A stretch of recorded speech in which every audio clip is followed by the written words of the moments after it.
पड़ेगी। अब्बू आने के लिए टाइम है, तब तक हम लोग खेलते हैं ना। आप काउंट करो, मैं तब तक छुपता हूँ। अच्छा ठीक है ठीक है ठीक है, मैं देती, जल्दी करना।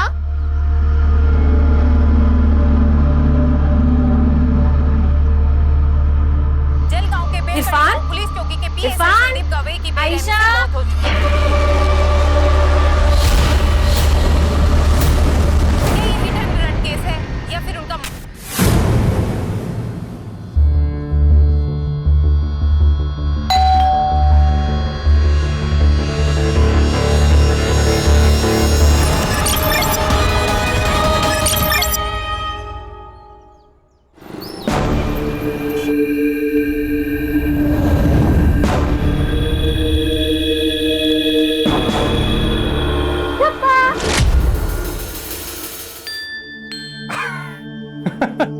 तुम्हें कैसे पता चला?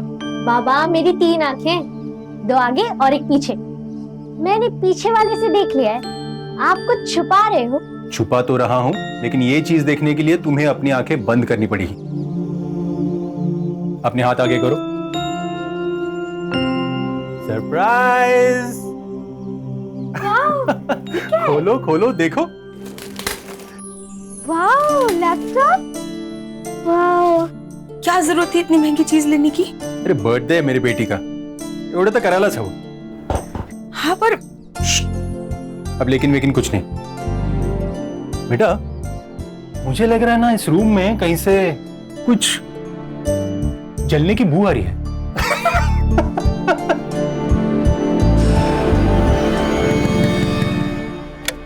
सर सब मेरे भाईजान लापता है। क्या नाम है उनका? सलमान शेख। वो 4 महीने पहले दुबई से वापस आए जॉब छोड़ के। फिर बाद में 2 महीने उनके साथ मुलाकात होती थी, फिर 2 महीने के बाद वो गायब हो गए। अरे 2 महीने से तुम्हारा भाई गायब है और आज टाइम मिला तुमको कंप्लेंट करने का? उनके साथ उनकी फैमिली भी गायब है। मुझे लगा सब एक साथ शिफ्ट कर गए होंगे। कौन कौन है उनके फैमिली में? उनकी बीवी और 2 बच्चे। उनके फोटोज और डिटेल देखे रखना, हम जल्दी कार्रवाई शुरू करेंगे। ये उनकी फैमिली फोटोग्राफ।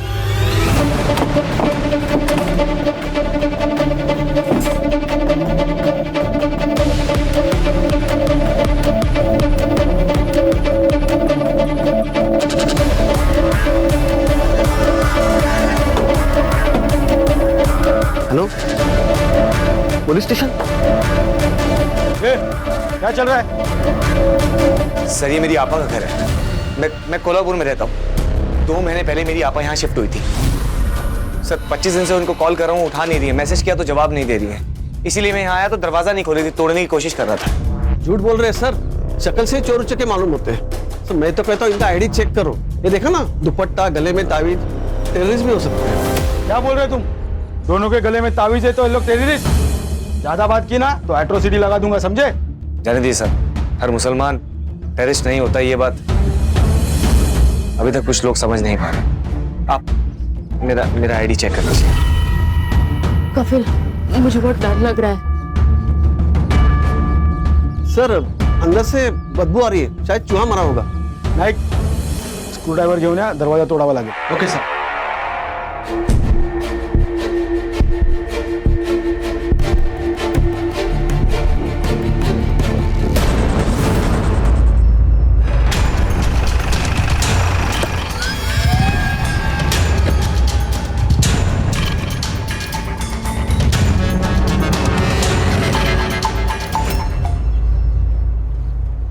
सर मैंने पूरे घर की तलाशी ली, लेकिन सर घर में कोई कैश नहीं मिला, और सर ना ही कोई मोबाइल है और ना ही कोई गोल्ड का सामान।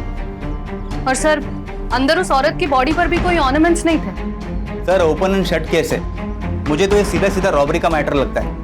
सिद्धार्थ, जो हमें बिना सोचे नजर आता है ना, वो धोखा होता है। रॉबरी करने वाले या तो घर वालों को बंधक बनाते हैं या क्लोरोफॉर्म से बेहोश करते हैं। और ये रॉबरी करने वाले हाथ में नमक कब से लेके घूमने लगे।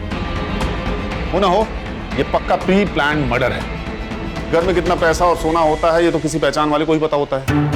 कोई रिश्तेदारी होगा सर, झगड़ा हो गया होगा, गुस्सा निकाल दिया इन पर। सर इनके घर वाले बाहर है, उसका भाई और उसकी बीवी।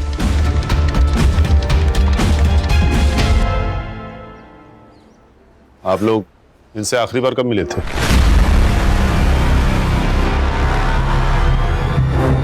पापा मेरे को कितना तकलीफ होना था। घर बदल दिया, अचानक गायब हो गए।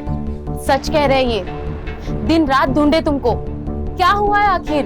कुछ नहीं हुआ है, सब खैरियत है। पापा मैं जानता तुमको, सच सच बता, तुम्हें खुदा का वास्ता। जब से सलमान दुबई से वापस आया ना, देर से बात भी नहीं कर रहे, छोटी छोटी बात पे चिढ़ते हैं, रात को घर वापस नहीं आते। पापा मैं बात करूं? अपनी आपा की जिंदगी तल्ख करेगा क्या? पापा कैसी बात करते हो, मेरे को मालूम तुमको तकलीफ होना। मैं ठीक करेगा पापा, बोलना मेरे को। तुम दोनों यहाँ से चले जाओ, मैं नहीं चाहती कि वो आए तुम्हारे साथ भी बदतमीजी करे, इसके लिए तुम जाओ यहाँ से। अपा, आप कहे तो मैं आयशा को कुछ दिन के लिए हमारे साथ लेके जाऊं? कोई जरूरत नहीं है, अल्लाह हाफिज। देखिए, लाश की शिनाख्त करना बहुत जरूरी है। अगर आप एक बार बॉडीज देख ले तो। कफिल, आयशा का, आयशा यहाँ दिख नहीं रही है। आयशा कौन? पापा की बड़ी बेटी। लेकिन हमें अंदर तो सिर्फ 3 बॉडीज मिली है। कफिल, आयशा कहाँ गई? बताओ ना, उसके साथ कुछ गलत तो नहीं हुआ होगा ना? मैं बात कर रहा हूँ।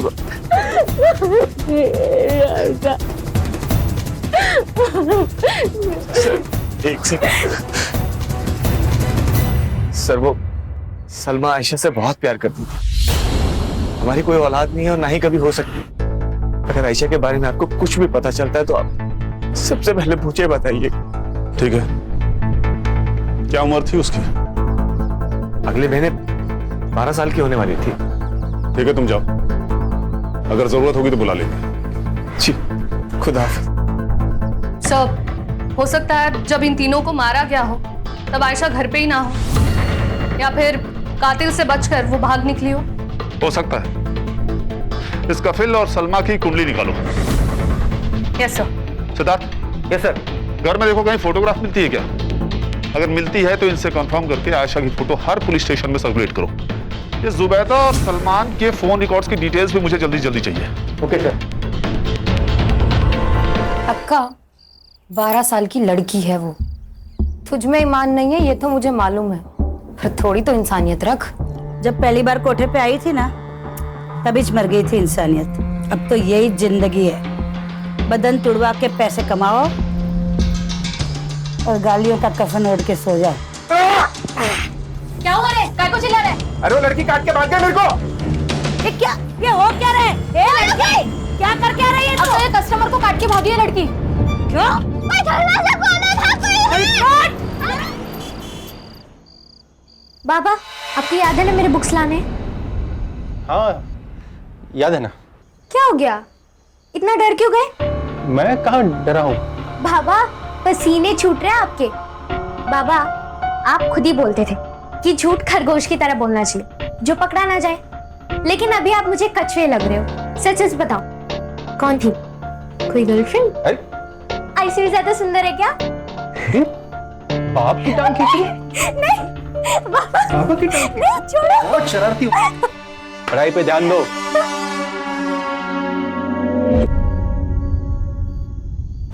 नहीं सर, पूरे घर की तलाशी ले ली लेकिन एक भी फोटोग्राफ नहीं मिला, बस घर का कुछ सामान मिला। किसी ने जानबूझकर फोटोग्राफ्स गायब किए हैं। और सर, आसपास के सारे पुलिस स्टेशन में मैंने इंक्वायरी की। आयशा की एज की लड़की की ना ही कोई मिसिंग कंप्लेंट है और ना ही कोई अनआइडेंटिफाइड बॉडी। सर, आयशा अगर जिंदा है तो उसके पीछे कातिल का जरूर कोई ना कोई मकसद होगा। पोस्टमार्टम के हिसाब से तीनों का गला चाकू से काटा गया था। शार्प नाइफ था सर, सिंगल कट। औरत की उम्र तकरीबन 35 से 40 साल की। सलमान जुबैदा से छोटा था। सर, ये जरूर फैमिली मैटर है। हेट या फिर जेलसी की वजह से ये खून हुए होंगे सर।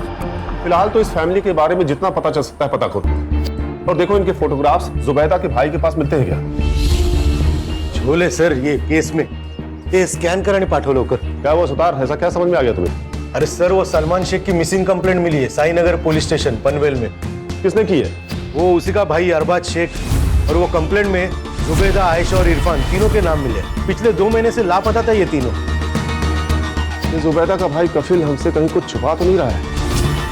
बुलाओ इस कफिल को, और सुतार, हाँ, इस अरबाज को भी लेके आओ। हाँ। सर, ये हमारी फैमिली की आखिरी फोटो है और ये सलमान जी है जी। कफिल, तू हमसे कुछ छिपा तो नहीं रहा है? नहीं सर, मैं कुछ भी नहीं छुपा रहा हूँ सर। ये सलमान दुबई से वापस कब आया था? 4 महीने पहले सर। और तुम आखिरी बार कब मिले थे उससे? 3 महीने पहले। जुबैदा आपा और सलमान जहेज के विषय प्रॉब्लम चल रही थी। कफिल, तू तेरी आपा को लेके जाए यहाँ से। मैं इसके साथ नहीं रहना चाहता। ये सब क्या कह रहे हैं जहेज जी आप? सही कह रहा हूँ। मैं वहाँ दुबई में दिन रात काम करता रहा ताकि मेरे घर में कोई कमी ना हो, लेकिन यहाँ मेरी कमी कोई और पूरी कर रहा था। मेरे घर में मेरी बीवी के साथ मेरे बिस्तर पे कोई सो रहा था। नहीं भाईजान, ये सच नहीं है, ये झूठ है। ये भी झूठ है। इरफान मेरा बच्चा नहीं है। ये क्या कह रहे हैं आप? देख इसे, ध्यान से देख। नहीं मेरे जैसा दिखता है, ना तेरी बहन के जैसा। ये मेरा बच्चा नहीं है, ये इसके आशिक का है। बस, बहुत हो गया भाईजान। सच तो ये है कि चक्कर मेरा नहीं, इनका चल रहा है। खुद को बचाने के लिए इस कदर गिर चुके हैं। और उसके बाद सलमान से तुम्हारी कोई मुलाकात नहीं हुई? नहीं सर, लेकिन मैं जुबैदा आपा से फिर मिला था। उनकी पूरी हालत थी सर। आपा ये सब सही नहीं है। वो ऐसे कैसे आप पे हाथ उठा सकते हैं बार बार? किसी भी रिश्ते के अंदर इज्जत का होना बहुत जरूरी है। वो आपको तलाक दे, उससे पहले आप उन्हें छोड़ दीजिए। और आपा, आज उन्होंने आपको मारा है, कल को वो बच्चों को भी मारेगा। आप हमारे साथ चलिए। चलो आयशा। रुको, कहीं नहीं जाएगी आयशा। तुम दोनों की खुद की औलाद तो है नहीं, मेरी औलाद पे हक जमाने चले हो। निकल जाओ यहाँ से। आपा मेरी बात, मैंने कहा निकल जाओ। इसलिए तुमने उसे मारा। तो सुन लो। उसने तुम्हारी बीवी का अपमान किया, उसे बांझ बुलाया, इसलिए तुमने पूरी फैमिली को मार दिया और आयशा को कहीं लेकर चले गए। तुम्हारे पास है आयशा? सर, मैंने किसी को नहीं मारा सर। मैं सच कह रहा हूँ सर, मैं सच कह रहा हूँ सर। मैं जुबैदा आपा से बहुत प्यार करता हूँ। मैं उन्हें कैसे मार सकता हूँ सर? सलमान के भाई अरबाज ने कहा था कि सलमान पिछले 2 महीने से लापता है। तू भी आखिरी बार जुबैदा से 2 महीने पहले मिला था ना? हाँ सर, जब वो शिफ्ट हुई थी तभी मिला था। लेकिन अरबाज अच्छा आदमी नहीं सर। उसकी गंदी नजर थी मेरी आपा, उनका फायदा उठाना चाहता था। सलाम वालेकुम। वालेकुम सलाम। कल पीर करम अली शाह के दरगाह के पास जो मेला लगता है, वहां गया था। वहां से ये तोहफा लेके आया आपके लिए। अरबाज, ये मैं नहीं ले सकती। ऐसे कैसे नहीं ले सकती? देखिए ना कितना सुंदर है। आप पे तो बहुत जचेगा। क्या खूब लग रहा है आप पर। ये क्या बदतमीजी है? बदतमीजी नहीं कर रहा हूं मैं निकाह पढ़ूंगा आपसे, आपको संभालूंगा, आपके बच्चों को संभालूंगा। नीचे। सर साहब, मैं सच कह रहा हूँ, ये सरासर झूठ बोल रहा है कफिल। ये कफिल की नजर थी आयशा के ऊपर, उसको बच्चा नहीं हो रहा था। और कफिल में और सलमान भाई में झगड़ा भी हुआ था। वो आयशा को पालना चाह रहा था, बड़ा करना चाह रहा था, लेकिन सलमान भाई ने मना कर दिया। देख अरबाज, तू अगर झूठ बोल रहा है ना, तो ये झूठ तुझे बहुत महंगा पड़ने वाला है। सर, मैं सच कह रहा हूँ। शर्म तो औरत का कहना होता है।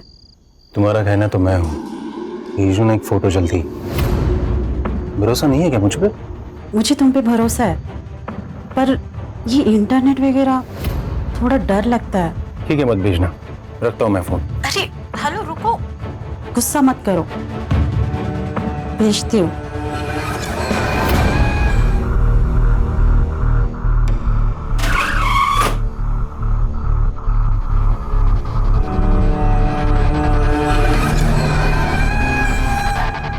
रजनी, आज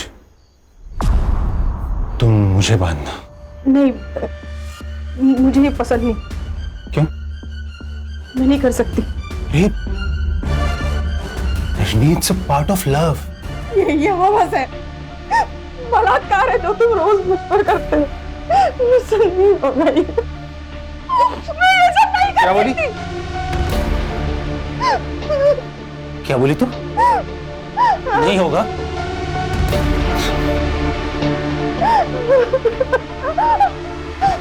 देख, अरबाज ने जो मिसिंग कंप्लेंट की थी, ये उसकी फाइल है सर। और सर, इसमें जो डॉक्यूमेंट सबमिट हुए थे, उसमें सलमान की उम्र 38 साल की लिखी हुई है। और सर, हमें जो बॉडी मिली है उसकी उम्र लगभग 30 साल के आसपास है। सर, हो सकता है कि ये सलमान ना हो सकता है सलमान का शक सही हो। ये जुबैदा का सच में किसी के साथ चक्कर चल रहा हो, इसीलिए उसने उसे छोड़ दिया। और ये अफेयर वाली बात कंफर्म होने के बाद उसने जुबैदा के साथ साथ इरफान को और उस लवर को मार डाला। पर आयशा को क्यों छोड़ा? याद नहीं कफिल ने क्या कहा था? उसे शक था कि इरफान उसका बेटा नहीं है, इसीलिए शायद उसने इरफान को भी मार डाला। अगर सलमान जिंदा है तो फिर उसी ने ये सब किया है। ये सलमान वापस कब आया था? 4 महीने पहले, 22 मार्च को। 22 मार्च को। Siddharth, yes sir. ये 22 मार्च को मुंबई में लैंड हुए सारे फ्लाइट्स के रिकॉर्ड चेक करो। सर, ये केस ना बहुत अंदर ही अंदर घुसते जा रहा है। एक काम करो, ये इरफान का डीएनए बाकी के दोनों बॉडीज के साथ मैच करके देखो, मैच होता है क्या? हाँ। अगर ये सलमान नहीं है तो हम गलत दिशा में जा रहे हैं। अगर सलमान जिंदा है तो हमें सबसे पहले उसे पकड़ना होगा। सिद्धार्थ। Yes sir. ये जुबैदा के घर के आसपास पूछताछ करो। अगर ये सलमान नहीं है तो हमें इसके पक्के सबूत चाहिए होंगे। ये कौन है? ये सलमान है। ये सलमान नहीं है, ये कोई और है। अरे ठीक से देखिए, यही सलमान है। यहाँ जो रहता था ना वो सलमान था, ये नहीं है। जो आदमी जुबैदा के साथ रहता था उसका हुलिया स्केच आर्टिस्ट को बता सकते हो? हाँ हाँ, क्यों नहीं, बता सकता हूँ ना। थोड़ा इनाम मिलेगा ना अपने को। लगता है आपको इनाम की बहुत पड़ी है। आइए देता हूँ आपको इनाम। अरे आइए, ऐसे ही बोल रहा था सर। और बस अच्छे से देखो इसे, पहचानते हो इसे? ये जुबैदा के साथ रहता था। ये तो वकार खान है, सलमान भाई के दोस्त। लेकिन ये जुबैदा भाभी के साथ क्या कर रहे थे? जो तुम चाहते थे। वैसे तुम्हारी जानकारी के लिए बता दूं कि वकार और जुबैदा ने निकाह पढ़ लिया था। क्या? इस वकार की फोटो हर जगह सर्कुलेट करो।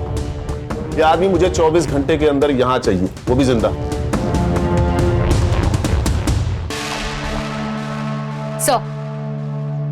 Sir, DNA report. ये सलमान नहीं है सर। इरफान का डीएनए मेल बॉडी के साथ तो मैच नहीं हुआ, बट सर और एक बात, मेल बॉडी के पैर में आयरन रॉड मिला है। सर, उस रॉड का सीरियल नंबर ट्रेस करने के लिए मैंने भेजा है, जल्दी कुछ पता चल जाएगा। सर, जुबैदा ने अपना घर बेच दिया था। 4 दिन में वो लोग घर खाली करने वाले थे। अगर घर बेच दिया था तो घर में बहुत सारा कैश भी आया होगा। पर सर, घर में तो कोई कैश नहीं मिला। मारने वाला पैसे लेके भाग गया होगा। सर, तो सलमान पायल है पैसे घेऊन, बाकी सब दिखा हुआ है। घर में कैश नहीं है, सलमान गायब है, बॉडी सलमान की नहीं है, तो पक्का कातिल भी सलमान ही है। सर, सलमान जिंदा है या वकार, ये तो मुझे नहीं पता, लेकिन मुझे पक्का यकीन है कि आयशा जिंदा है। देख, तेरे को मैंने बहुत महंगा खरीदा है रे बाबा। अब वसूली तो होनी चाहिए ना। आज से तेरी स्कूल चालू, समझी? ए मोना, आजा। सलमा, क्या हुआ? आयशा के साथ बहुत बुरा हो रहा है। वो बहुत तकलीफ में है, मुझे पुकार रही है वो। हम लोग मिलकर ढूंढेंगे उसे। हाँ? आयशा को घर भी लेके आएंगे। वादा करो मुझसे। वादा? अभी तुम सो जाओ, सो जाओ।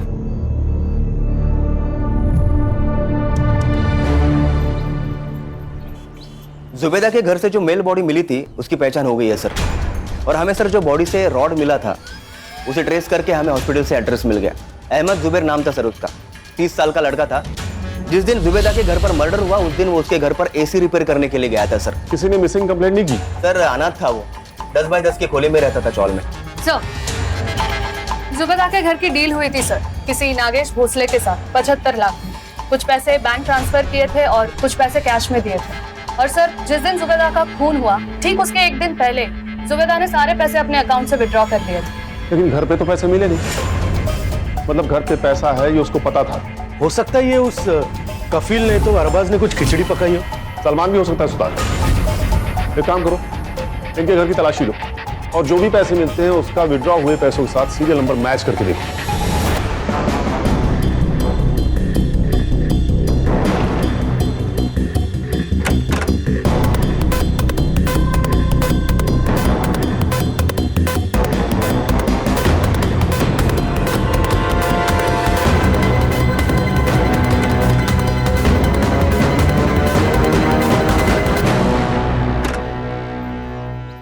अंधेरी गुफा है सर ये केस तो। जितना भी अंदर घुसो ना, हासिल कुछ नहीं हो रहा। पता नहीं सर, पर मुझे तो ये डेड एंड लग रहा है। हमें हार नहीं माननी चाहिए सिद्धार्थ, हर दिन एक नई सुबह होती है। हमारे पास वकार, सलमान और आयशा के फोटोज हैं। ये फोटोज अपने खबरियों को देखो। नुक्कड़ के हर पान टपरी पे इनकी फोटो होनी चाहिए। कोई तो होगा जिसने इनमें से किसी को देखा होगा।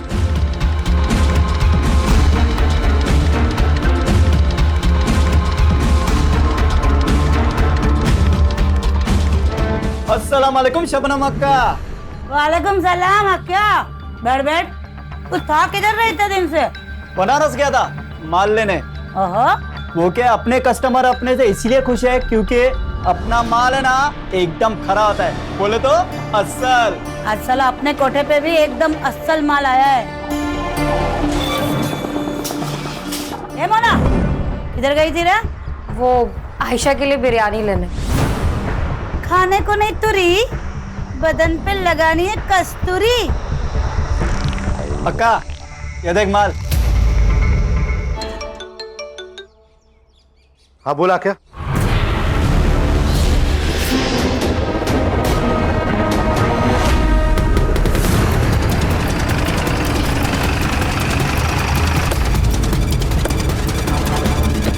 अक्का क्या हुआ? बाहर पुलिस आ रही है। तू एक काम कर, गेट बंद कर दे, किसी को आने मत देना अंदर।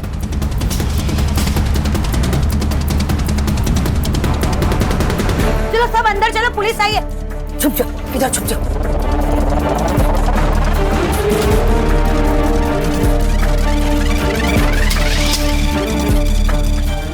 अब्बू अम्मी पर शक करने लगे।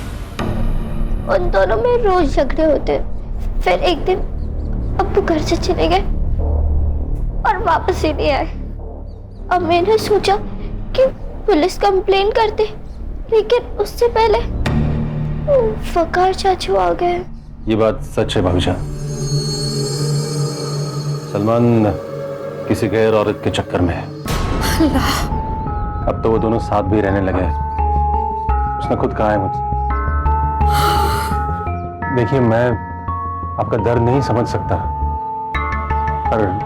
पर आप संभालिए खुद को। भाभी जान किसी के चले जाने से जिंदगी तो नहीं रुकती, पर आप अकेली नहीं हो। आयशा, इरफान दोनों की जिम्मेदारी है आप। कैसे वकार भाई, कैसे जिएंगे? भाभी जान अल्लाह पे भरोसा रखिए। भाभी जान अल्लाह अपने बंदों पे हमेशा बरकत रखता है। अम्मी बहुत रोती थी। वो अब्बू से बात करना चाहती और उनका फोन रोज ट्राई करती, लेकिन उनका फोन कभी नहीं लगता। उस दिन के बाद वकार चाचू रोज आने लगे। हमारे लिए वेफर और आइसक्रीम और अम्मी के लिए मालपुआ लाते।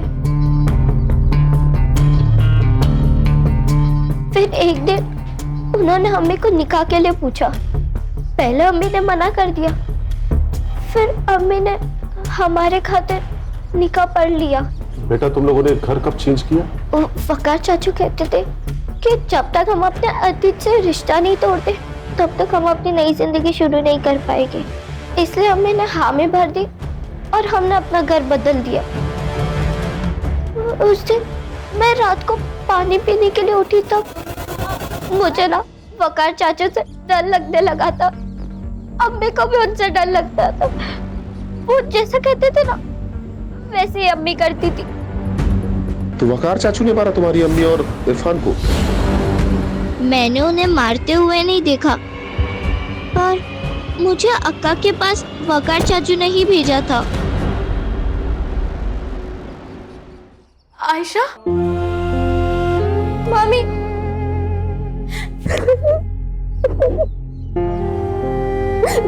कहाँ थी तू?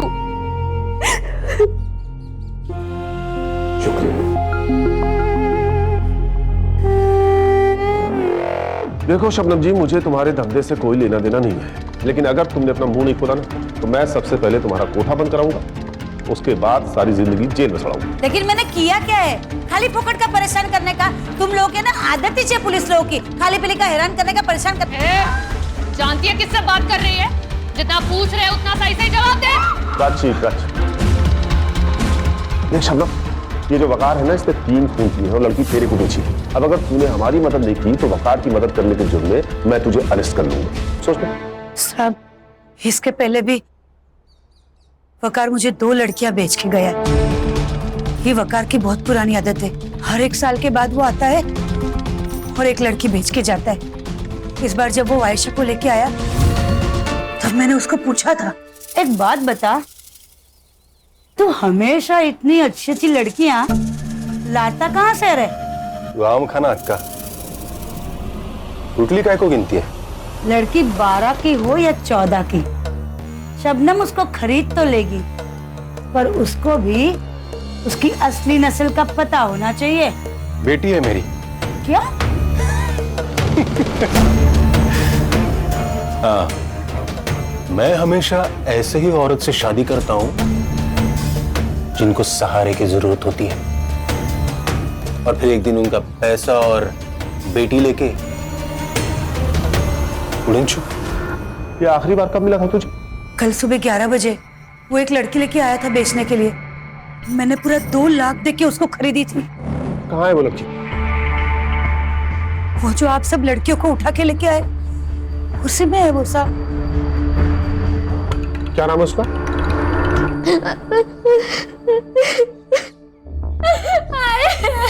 ये बहुत ज्यादा डर रही है, सदमा पहुंचा है इसको।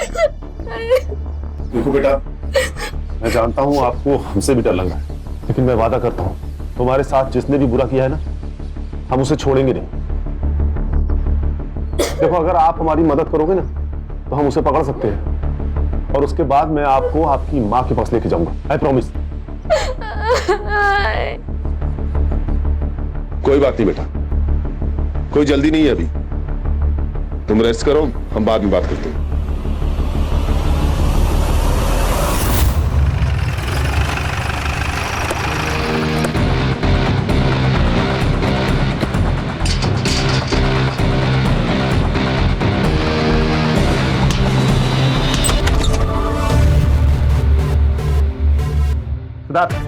Yes sir. आस पड़ोस से पूछताछ करो।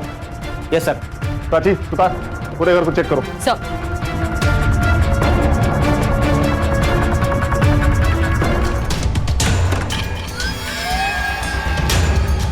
सर, मैंने पड़ोसियों से पूछताछ की।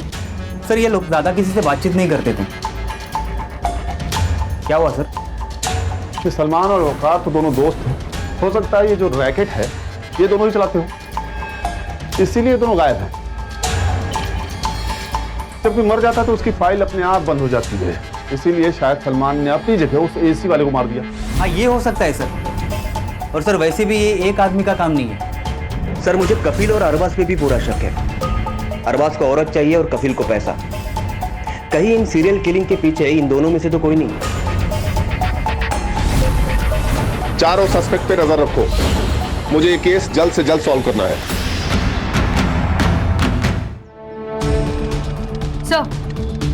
सर, ये लैपटॉप मिला है, शायद श्रेया का लैपटॉप है। श्रेया ने कहा था कि वकार ने एक बार इस लैपटॉप को यूज किया था, किसी औरत से चैट कर रहा था। Yes sir. इस लैपटॉप को साइबर एक्सपर्ट के पास लेके चलो। वकार की एक गलती हमें उस तक लेके जाएगी।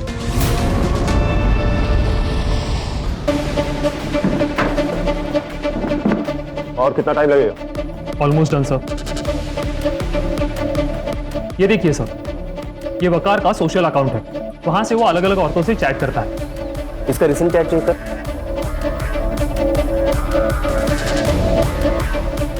ये देखिए सर, इसने तो अब दामिनी पंडित से शादी कर ली। इस दामिनी पंडित का प्रोफाइल हैक करके इसका लास्ट लॉगिन लोकेशन पता कर सकते हो? Okay sir, please give me 2 minutes. Done sir. Sai Nagar, Vikhroli. वो फास्ट।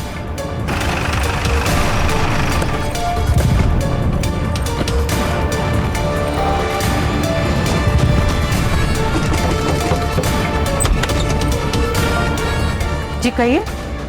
क्या हुआ दामिनी?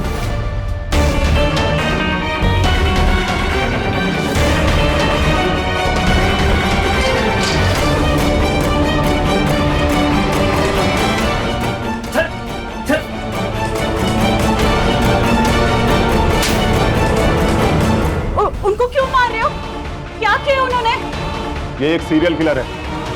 अगर हम कुछ दिन और लेट हो जाते ना तो ये आपको मारकर आपकी बेटी को किसी कोठे पे बेच देता। चल, चल।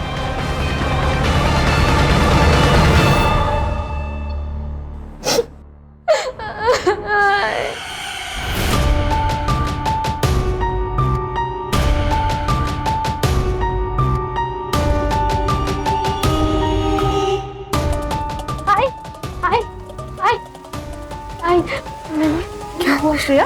इतनी घबराई हुई क्यों है? आई मैंने पापा को नमाज पढ़ते हुए देखा। क्या? हाँ मुझे वो आदमी सही नहीं लग रहा है। वो आपके साथ धोखा कर रहे हैं। कुछ दिनों पहले मैंने उन्हें लैपटॉप पर कुछ करते हुए देखा। मैं जब आई तो उन्होंने लैपटॉप बंद कर दिया। बाद में जब मैंने हिस्ट्री चेक करी तो पता चला कि वो किसी औरत से गंदी गंदी बातें कर रहे थे। आई मुझे यहाँ नहीं रहना है, प्लीज यहाँ से जाते आई, मुझे यहाँ नहीं रहना।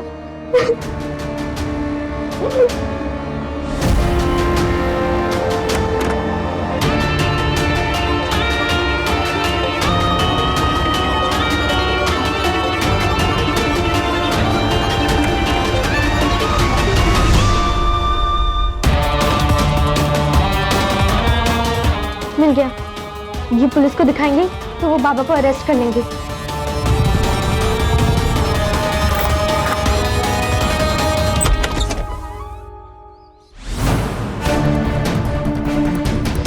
मजा आता था मुझे औरतों को फंसाकर उनका कत्ल करने में। मजा आता था मुझे।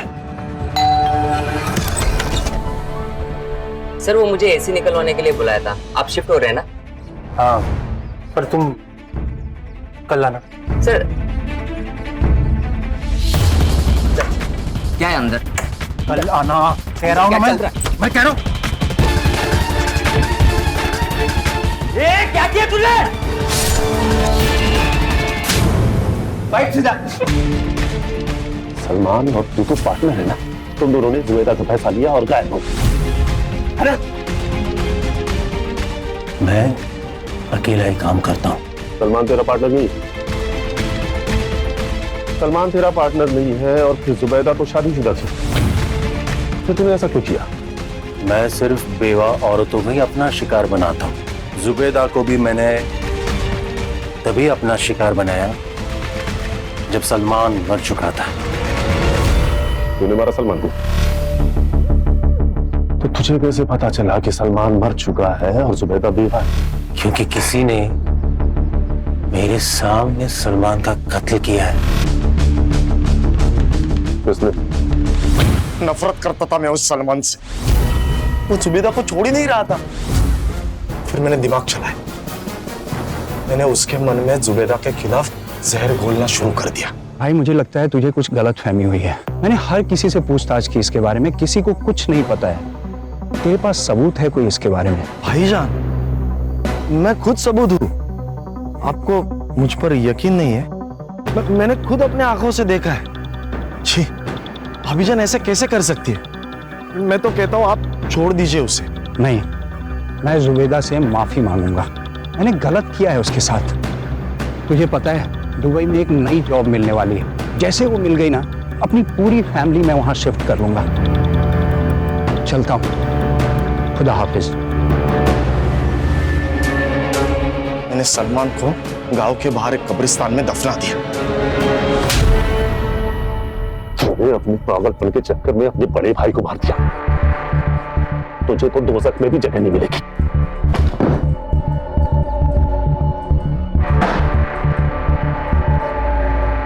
सर यहाँ पर बहुत सारी लड़कियां हैं जो अनाथ है। इन्हें ह्यूमन ट्रैफिकिंग से बचाया गया है। श्रेया का भी बहुत अच्छी तरह से ख्याल रखेंगे यहाँ पर, और उसकी स्कूलिंग भी पूरी होगी। थैंक यू सोनाली जी। नमस्कार।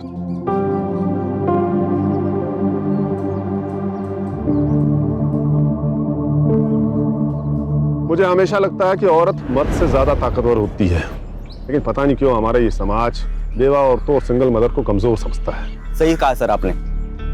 जैसे समाज को अपनी सोच बदलने की जरूरत है, ठीक वैसे ही औरतों को अपने आप पर विश्वास रखना बहुत जरूरी है सर। नहीं, सिर्फ औरतों को नहीं, ये सबक हम सबके लिए है। सही कहा सुधार तुमने। किसी पर भी विश्वास करने से पहले उसके बारे में पूरी जानकारी होना जरूरी है, नहीं तो ये घटना किसी के साथ भी हो सकती है। आ जाओ भाई, आ जाओ 25,000 25,000।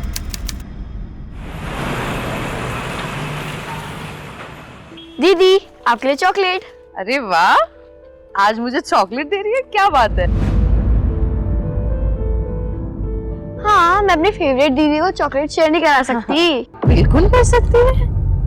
ये तुम्हारा बैग इतना क्यों भारी है? ट्यूशन वाले सर क्या सब पढ़ाते? नहीं दीदी, वो ना हर सब्जेक्ट की 2-2 बुक्स होती है, इसीलिए। आप कभी स्कूल नहीं गए? ना रे बाबा, मेरे बाबा ने तो कभी हमको स्कूल भेजा ही नहीं। पर क्यों? अब वो तो मेरे बाबा से पूछना पड़ेगा ना क्यों। प्रियंका रुक जा बेटा, मुझे दूध नहीं पीना बेटा। सुन ले मेरी बात, देखो इससे ताकत आएगी। तो मुझे नहीं पीना। नहीं बेटा। अरे अरे पापा पापा आ गए। वाओ पापा doll. No no no no, first finish your milk तब डॉल मिलेगी। हाँ चलो पियो। अच्छा चलो लो।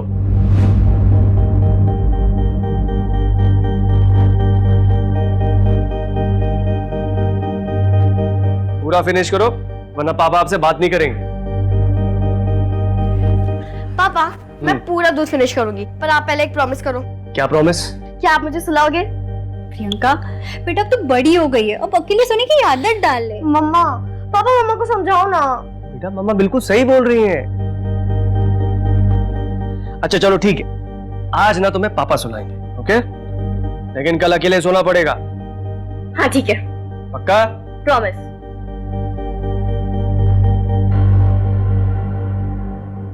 उसके बाद में ना उस राजकुमारी ने डॉक्टर बनके सबका इलाज कर दिया, फिर ना उसकी प्रजा में कभी भी कोई बीमार नहीं पड़ा। सच पापा? फिर तो मैं भी डॉक्टर ही बनूंगी। तुम्हारा जो मन होना वो बनना, लेकिन तुम हमेशा प्यारी प्रिंसेस ही रहेगी। सो जाओ।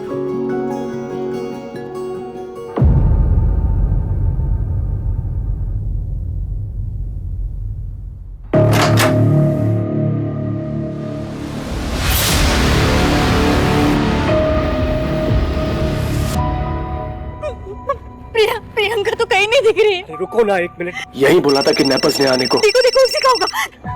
हेलो, हाँ मैं 50 लाख लेकर आया हूँ। क्या क्या? एक मिनट। तुम्हारे पीछे एक खंडर दिख रहा है? हाँ दिख रहा है। उस खंडर के पास वो पैसे वाला बैग रख। हेलो, हाँ पैसे रख दिए। अब बताओ प्रियंका कहाँ पर है? थारी छोरी थारे घर में है, फोन रख। अबे रख। हेलो, कहाँ है प्रियंका? प्रियंका घर पर है, आओ। चलो।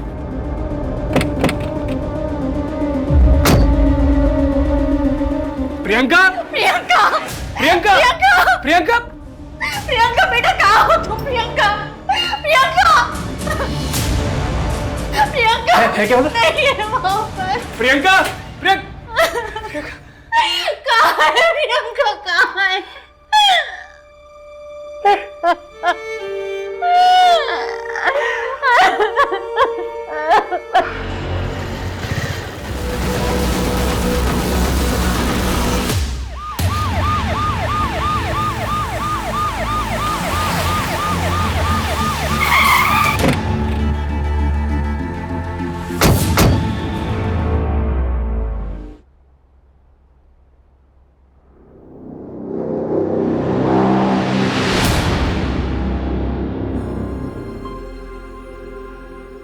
सर विक्टिम का नाम संदीप पाटिल है, उसने स्केचेस बनवाए।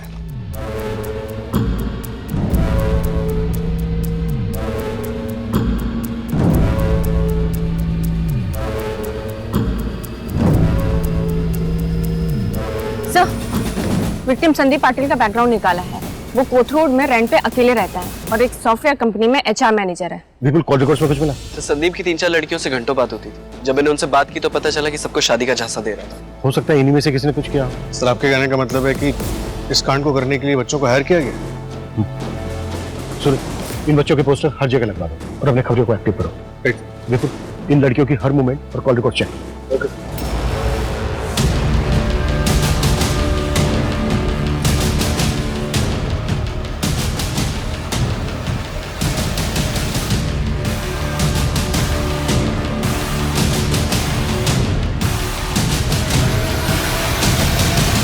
सर ये सभी मार्किंग वाले एरियाज में लूटपाट और अटैक के केसेस रजिस्टर हुए। हो सकता है ये इनके अटैक का एरिया हो। सर इसी एरिया में जगत का बैंकिंग रैकेट भी एक्टिव था। जगत को हमने 2 महीने पहले रेड में अरेस्ट किया था ना? हाँ सर, फिलहाल वो बेल पे बाहर है, मैं फील्डिंग लगाता हूँ। कितने में भैया? 26 रुपए। 25 रुपए से भी ज्यादा? इतना महंगा? नहीं नहीं, आप है ना ये पाव ले लो और सिर्फ वड़ा ही दे दो। ठीक है। नप्पी, आप हमेशा ऐसे ही करते हो। मेरे हिस्से में से ले लेना। भैया ये लीजिए 26 रुपए और पाव भी डाल दो।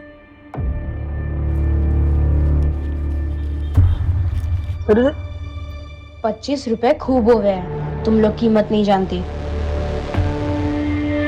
एक वड़ा पाव और 2 वड़ा दे दो, बाकी ले लो।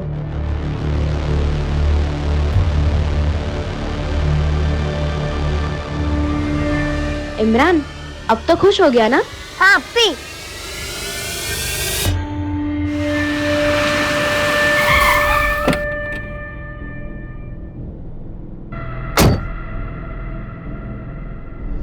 चलना। क्या? पैसा भी देता हूँ, मजा भी देता हूँ। चलना 20 देता हूँ, चलना। चल हलकट, पत्ता मारेगी तेरे को।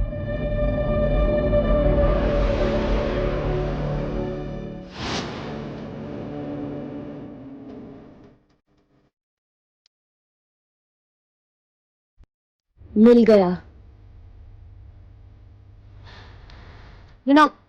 वो देख।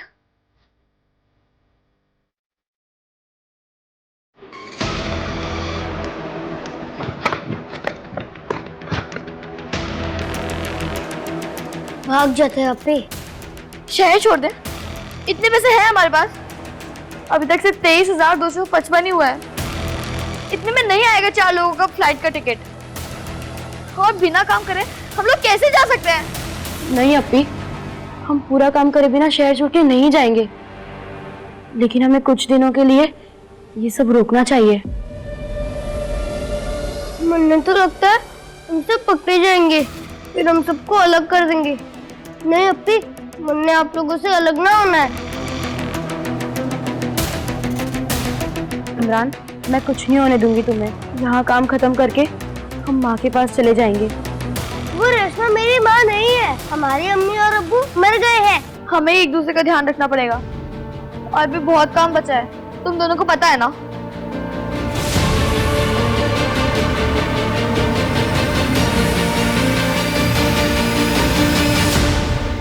सब वो बैंकिंग रैकेट वाली जगत का यही ठिकाना है।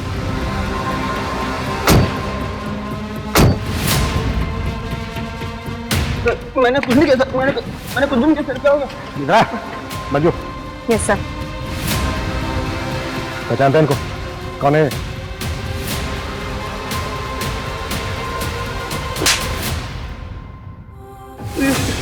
शबाना सर पहले से यहाँ की सर। ये इमरान और सर ये हिना, ये दोनों बाद में आए थे।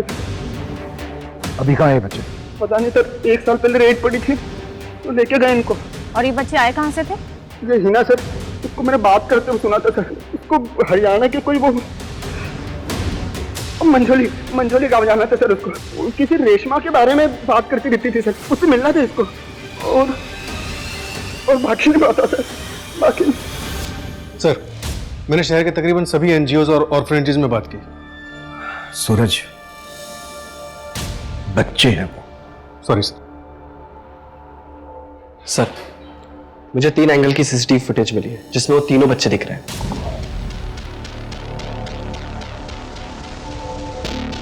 ये देखिए सर। बच्चों में वड़ा पाव के लिए बहस हो रही है। बिल्कुल दूसरे एंगल से फुटेज है। हाँ सर, नेक्स्ट वाली वही है।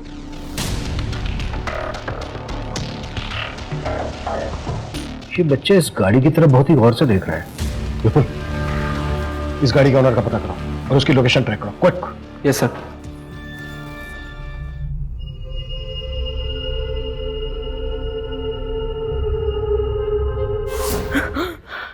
क्या हुआ अपी? हिना, शांत हो जा, शांत हो जा। हम तेरे साथ हैं, कुछ नहीं हुआ तुझे। हम दोनों हैं तेरे साथ, शांत।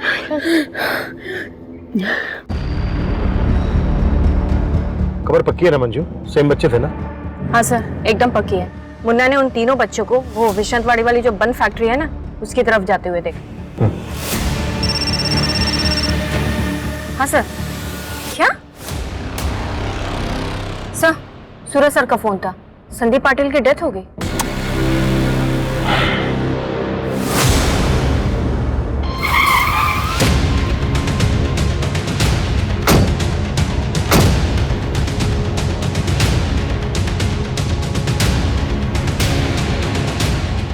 पूरा एरिया अच्छे से सर्च करो, कुछ भी छूटा नहीं चाहिए। Okay sir.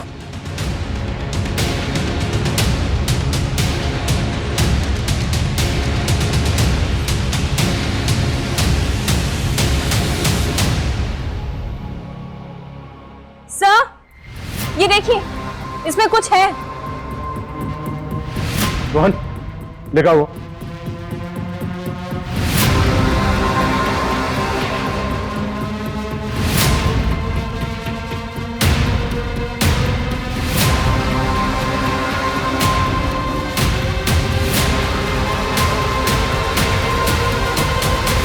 इमरान, पक्का यही रास्ता है ना? हाँ अपी, इतने कांड किए तुमने भरोसा ना हुआ?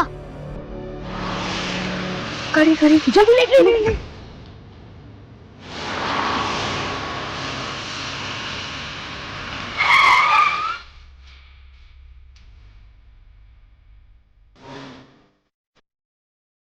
इतना खून।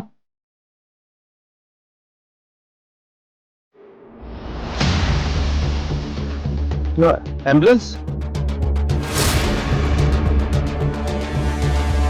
अरे अरे क्या होगा?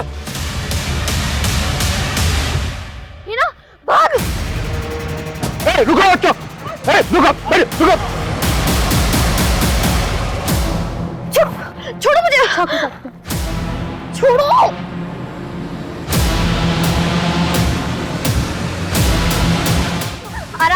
आराम से बच्चे हैं ये। लेके चलो इनको। ये बच्चे मुझे मारने आए थे?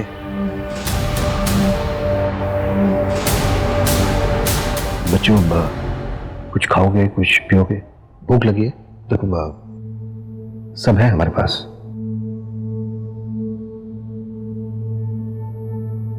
बेटा आपका नाम शबाना है ना? और बेटा आपका नाम इमरान है ना?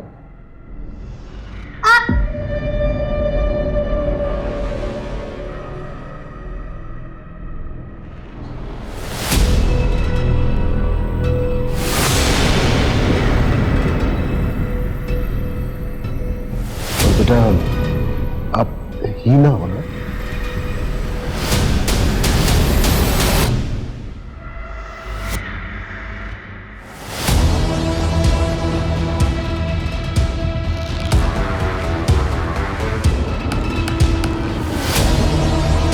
इसको क्यों मारा? सिर्फ लूट के लिए या किसी के कहने पर किया ऐसा?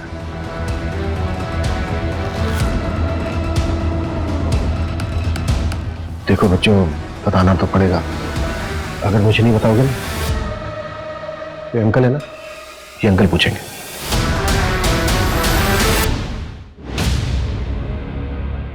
भारे को नहीं पता ये कौन है। अब हम लोग जा सकते हैं? क्राइम किया है बेटा आप लोग, ऐसे कैसे जा सकते हो? और जिस आदमी पे अटैक किया था ना, उसकी हॉस्पिटल में डेथ हो गई।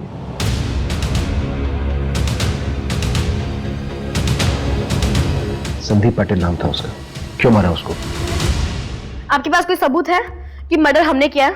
भरने से पहले संदीप ने तुम लोगों का हुलिया बताया था। फोटो आइडेंटिफाई किया था? नहीं ना? और वैसे भी स्केच कोई स्ट्रॉन्ग एविडेंस नहीं है। So I think we can go. बेटा अच्छा बेटा, पेरेंट्स कहाँ हैं आप लोगों के? उनसे मिलना है। ये बंदूक उठाओ, सर पे लगाओ और चला दो, मिल जाएंगे। और सर, आप हम फीमेल्स को ऐसे कस्टडी में लेके बात नहीं कर सकते। So please let us go. We are minors, you can't hold us here. लेकिन बेटा ये सब हम जानते हैं, इसलिए आप लोगों को चिल्ड्रंस होम भेजा है। अंजू, उठो शबान। अब शबाना, ये शबाना छोड़ो इसे। मंजू, विदा में दो, डॉली तो है।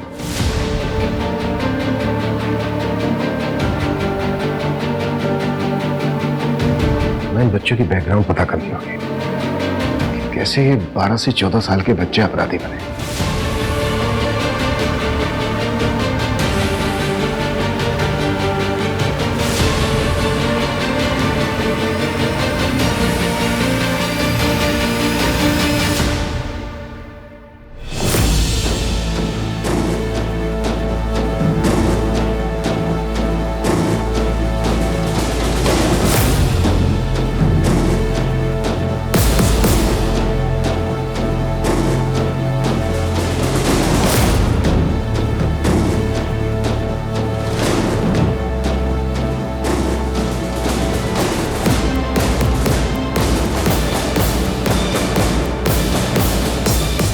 सब ये बड़ा अजीब है। इस पैकेट में सारे बंडल 25-25 रुपए के और इसके ऊपर रेशमा लिखा हुआ है। सर, आपको याद है वो जगत ने बताया था कि हिना को किसी रेशमा से मिलने जाना है। रेशमा के बारे में बात करती थी सर, उसे मिलना था उसको। विपुल, रेशमा का पता लगाओ। Okay sir. सर ये देखिए, इस पैकेट में 23,000 रुपए है और ये इस पे F लिखा हुआ है। इस पैकेट में कितने? सर इसमें 1800 रुपए और ये देखिए इस पे गुड़िया लिखा हुआ है। हो सकता है ये 1800 रुपए डॉल्स खरीदने के लिए हो। सर इतने ऑर्गेनाइज्ड बच्चे, बड़े अजीब है ये पैकेट और इनकी ये मार्किंग्स। अजीब तो सब कुछ है सूरज। इस तरफ देखें तो ये बच्चे नॉर्मल लगते हैं और इस तरफ देखें तो इन बच्चों ने क्राइम किया है। उस बच्चे के बात करने में राजस्थानी लहजा था, I mean, राजस्थानी टोन पकड़ रही थी। भारे को नहीं पता ये कौन है। अब हम लोग जा सकते हैं। और जो उस बच्चे में कॉन्फिडेंस था, जिस ढंग से उसका बैठना उठना था, जो नॉलेज थी उसकी, We are minors. You can't hold us here. उसे लगता नहीं है कि वो सड़कों पर पली बड़ी। मुझे लगता है वो बच्ची किसी पढ़े लिखे खानदान से है। हिना, इमरान, हिना उठ जल्दी, इमरान को उठा। इमरान, इमरान, क्या हुआ शुभान आपी? हमें अभी यहाँ से भागना पड़ेगा। अगर हम यहाँ पे थोड़ी देर और रुके तो हमारा आगे का प्लान फेल हो जाएगा। लेकिन कैसे? विंडो पे ग्रिल नहीं है, पर बाहर गार्ड बैठा है, शांति से।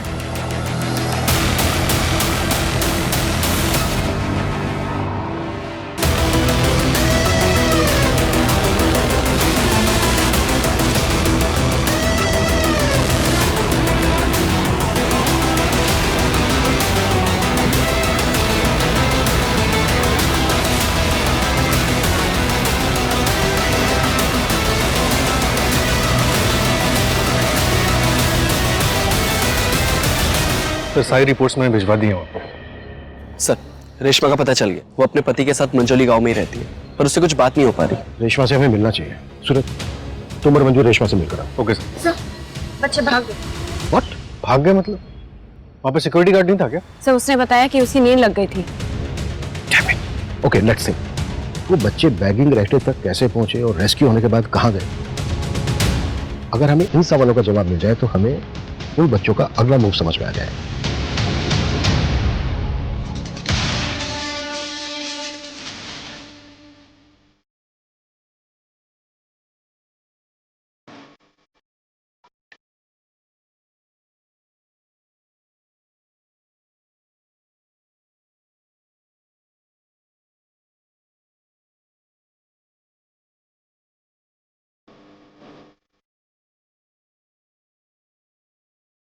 अपी, यहाँ पे 585 है सिर्फ।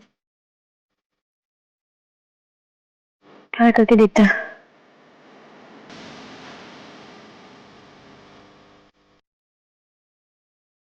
हेलो, डिलीवरी आ चाहिए। हाँ, पैसा तैयार है।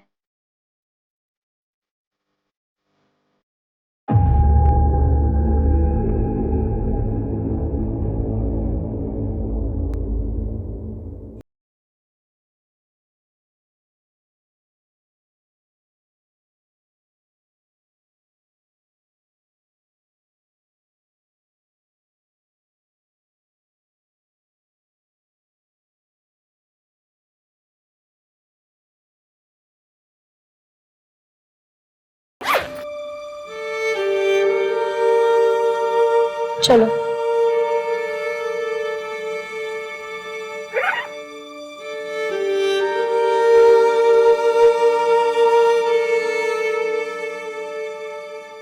आप रेशमा हैं? हिना को जानती हैं आप? हिना ठीक है ना? तो आप हिना को जानती थी? हाँ। सुनो, बाहर चलो। अरे हमारी लोग आइस है यो, जो भी बात करनी है सामने करो। चुपचाप बाहर चलो, नहीं तो थाने जाके ऐसे कुटाई करूंगा ना, सारी अकड़ निकल जाएगी। अरे चल, अरे सुनो बात। अब चल। हिना के बारे में कुछ बता सकते हैं आप?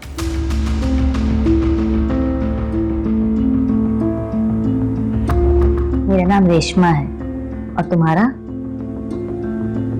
डरो मत, नाम बताओ। हिना। कौन से गांव से हो? लहरा गांव जेल से। कुलदीप की बीवी हो? पता नहीं। आप मेरी मदद कर सकते हो क्या? मुझे यहाँ से भागना है। हिना, यहाँ से कोई नहीं भाग सकता। जो तू यहाँ से निकल गई तो ये लोग तेरे माँ बाप को मार डालेंगे। नहीं, हम दोनों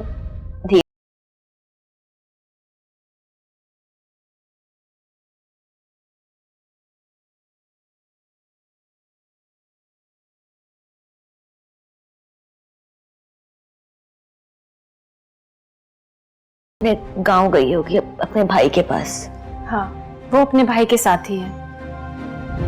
हिना ने कभी किसी शबाना नाम की लड़की का जिक्र किया था? सर, कोतुत पुलिस वालों को एक गन सेलर मिला है, गुड्डू नाम है उसका। उसने उन बच्चों को गन सेल की थी। उसके पास वही राजस्थानी वाली गुड़िया थी जो शबाना के पास है। हाँ भाई, हमें हिना के बारे में बात करनी है। मर गई हो हमारे लिए। कुलदीप कहाँ है?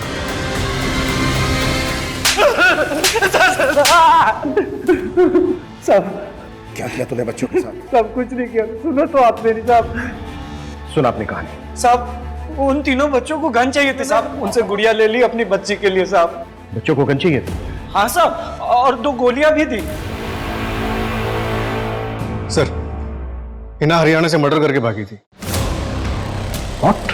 सर, उसका पति है कुलदीप। उसके बड़े भाई विक्रांत से बात हुई हमारी। क्या? पति? मतलब child marriage? Basically bride trafficking है ये। सर, उसकी खाला को इन्फॉर्म कर दिया। दरअसल पेरेंट्स की डेथ के बाद बच्चे अपनी खाला रुखसार के साथ रहते थे। पता नहीं क्या क्या झेला होगा इन तीनों बच्चों ने। सर, शबाना के बारे में पता चल गया। उसका असली नाम प्रियंका जेठवा था, जोधपुर की रहने वाली थी। ये देखिए। और सर, इसके पापा रौनक जेठवा जोधपुर के जाने माने लॉयर है। मुझे लगा ही था, इसलिए उस बच्चे को लॉ की इतनी नॉलेज थी। लेकिन सबसे बड़ा सवाल कि वो प्रियंका से शबाना कैसे मिली? ये लड़की पहले कभी काम किया है घर का? नहीं किया है मैडम, लेकिन सीख जाएगी। ठीक है, पर ये मुसलमान तो है ना? मैडम, मैं आपसे क्या झूठ बोलेगी? हाँ, क्या मिलेगा मेरे को आपसे झूठ बोल के? ठीक है, तो रुक, मैं पैसे लेकर आती हूँ। हाँ, मैं अपनी फेवरेट दीदी को चॉकलेट शेयर नहीं करा सकती। अगर तूने अपना नाम और अपनी कहानी किसी को बताने की कोशिश की ना, तो तेरे माँ बाप को जान से मार दिया जाएगा। और यहाँ से भागने की कोशिश मत करना, यहाँ तुझे बचाने वाला कोई नहीं मिलेगा। खड़े तो सीधे वो आ रही। ये ले। शुक्रिया मैडम, मैं आती। हाँ, ध्यान रखना। सुन, पहले जाके नहा ले और बाथरूम में कुछ कपड़े पड़े उन्हें धो लेना। अरे जाना, देख क्या रही, जा। हाँ, काम हो गया। और मेरे पैसे? अच्छा ठीक है, मैं आके ले लूंगी। नमस्ते। तुम्हारा जो मन होना वो बनना। सो जा। बेटा तू बड़ी हो गई है, अब अकेले सोने की आदत डाल ले।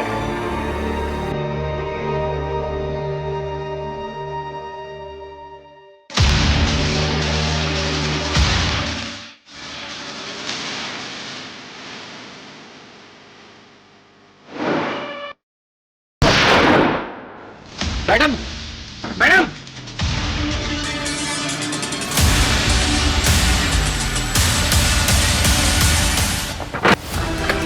क्या हो मैडम?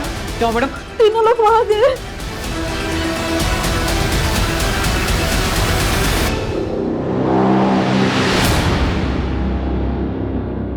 हमारी मेट पद्मिनी भी उसी रात गायब थी। तभी भी पुलिस को उसी पर शक गया था। बहुत ढूंढा था उसे, लेकिन कहीं नहीं मिली थी वो। और प्रियंका भी वापस नहीं आई थी सर। प्लीज सर, प्लीज उसे ढूंढ दीजिए सर। पता नहीं कहां पर, किस हाल में होगी वो। देखिए, एक काम है हमारा। आप चिंता मत कीजिए, हम पूरी कोशिश कर रहे हैं। बहुत जल्द आपकी बेटी आपके पास होगी।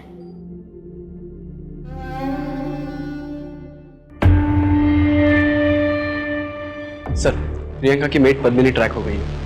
उसका पुराना फोन 1 साल पहले ही एक्टिव हुआ था, पर जोधपुर की पुलिस ने इन्वेस्टिगेशन नहीं की थी, इसलिए पकड़ नहीं पाए थे। अभी हाल फिलहाल में वो दिल्ली में है। अरेस्ट हुई? हाँ सर, दिल्ली की पुलिस ने अरेस्ट किया है, उसे पुणे ले आ रहे हैं। सर, हमने प्रियंका बेबी को किडनैप किया था। किसका प्लान था?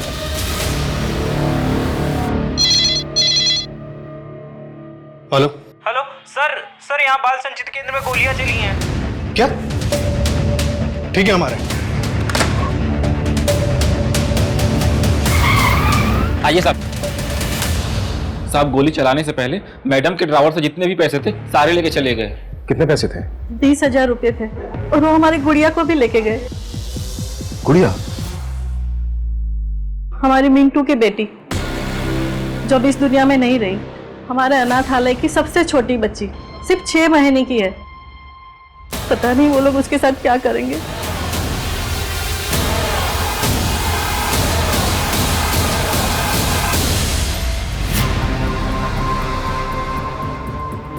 छह महीने की बच्ची को अपने साथ लेकर क्यों गए, समझ में नहीं आ रहा है। तो शायद उसे बेचना हो, जितने पैसे हमने जब्त किए उतने कमाने हो। 6 महीने की बच्ची के साथ वो ज्यादा दूर नहीं जा पाएंगे।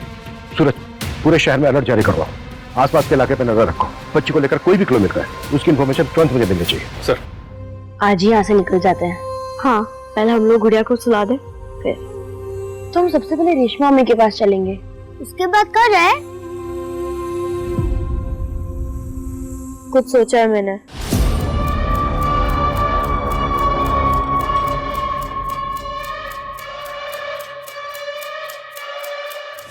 अंकल, वो 4 फ्लाइट की टिकट चाहिए हरियाणा के लिए। मतलब चंडीगढ़ है ना? हाँ, चंडीगढ़ के लिए। कोई बड़ा नहीं है साथ में? नहीं अंकल, कोई बड़ा तो नहीं है, पर आप टिकट बनाओ ना, मैं आपको पैसे देती हूँ। 24,000 लगेगा 4 का। अंकल, लेकिन मेरे पास तो 22,300 है सिर्फ।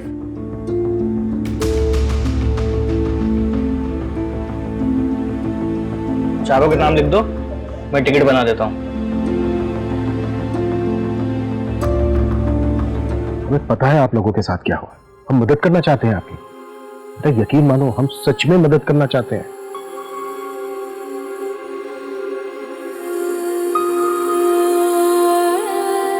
आज से तुम सब यहीं पे रहोगे और ये सब तुम्हारे दोस्त है। आज से भीख मांगना, गलत काम सब बंद। फिर मैं अपने मम्मी पापा के पास जा पाऊंगी? हाँ, तो मुझे उनका नाम और एड्रेस बता देना। रौनक जीतवा और जानवी जीतवा। मेरे पापा जोधपुर के बहुत बड़े लॉयर हैं। ठीक है, मैं बात करके उन्हें यहाँ बुला लूंगी। चलो, हाथ मुंह धो लो, फिर खाना खा लो। चलो आओ सिकंदर, चलो उठो सब लोग, उठो सब। कौन सी चाहिए इसमें से? ये 2 नंबर। सब आपको? ये 4 नंबर। ऑर्फनेज में एक दीदी थी, मीनू दीदी। एक वही दीदी थी जिन्होंने हमारा सबसे ज्यादा ख्याल रखा। गुड़िया उन्हीं की बेटी है।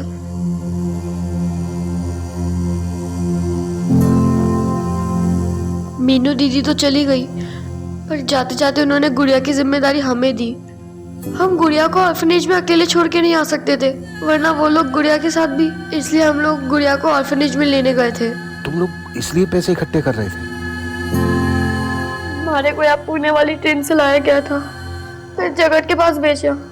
जो आदमी मुझे दिल्ली से यहाँ ला रहा था, उसने मुझे ट्रेन में चढ़ाने से पहले कहा था कि भागने की कोशिश मत करना, हर स्टेशन पे हमारा एक आदमी खड़ा है। मैं डर गई थी, वो लोग मुझे तो मार देते, साथ ही के साथ मेरे मम्मी पापा को भी मार देते। इसलिए हमने फ्लाइट से जाने का सोचा। हमारे मम्मी पापा मिले सर।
अंकल, हमारी रेशमा अम्मी को छुड़वा लीजिए। मैंने बहुत सारे 25 रुपए के बंडल बनाए थे, पर पता नहीं कितना गुना चुकाना होगा, पर हो जाना चाहिए। रेशमा, पापा, मम्मी कहाँ है? किसका प्लान था? ये ले पैसे और ये घर की डुप्लीकेट चाबी। आज रात को ही उसे किडनैप करके लेके जाना। रैंसम के पैसे मिलने के बाद उसे मार देना। वो लड़की मेरी जिंदगी में वापस नहीं आनी चाहिए। ठीक है मैडम। सर, जानवी मेरी दूसरी पत्नी थी। प्रियंका की माँ चाइल्ड बर्थ सर्वाइव नहीं कर पाई थी। सर, चाइल्ड केयर वाले आए हैं, इन्हें ले जाने। कहाँ ले जा रहे हैं आप इन्हें? माफ करना, इन बच्चों ने क्राइम किया। चाइल्ड केयर में इनकी हियरिंग होगी। अब वो जो फैसला लें उस पर डिपेंड करेगा। पापा, आप मेरी गुड़िया का ख्याल रखना।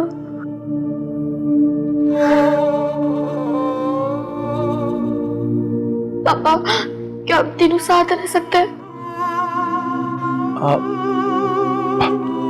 अगर तीनों बच्चे साथ में रहना चाहते हैं तो आप चाइल्ड केयर में अपील कर सकते हैं।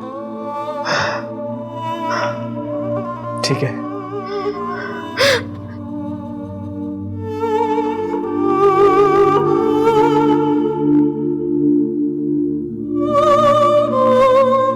Thank you sir. तीनों बच्चों को 3 साल के लिए बाल सुधार गृह भेज दिया गया है। रौनक बड़ा वकील है, वो अपील कर रहा है। वो अपनी बेटी की तरह हीना और इमरान को अपने साथ रखना चाहता है। बच्चे बहुत ही नाजुक और साफ दिल के होते हैं। अगर उनको सही शिक्षा मिले तो वो कराम बन जाते हैं, और गलत शिक्षा और संगत उनको कसाब बना देती। वो उस साफ पानी की तरह होते हैं जिसमें जो रंग घोला जाए वो उसी रंग के बन जाते हैं। इसलिए हम सभी को अपने बच्चों का बहुत अच्छे से ख्याल रखना चाहिए। बच्चे किसके साथ मिल रहे हैं, किसके साथ उठ बैठ रहे हैं, इस पर हमारी नजर होनी चाहिए, क्योंकि इसी पर हमारे बच्चों का भविष्य टिका है। तो मिलते हैं एक और नए केस के साथ। जय हिंद।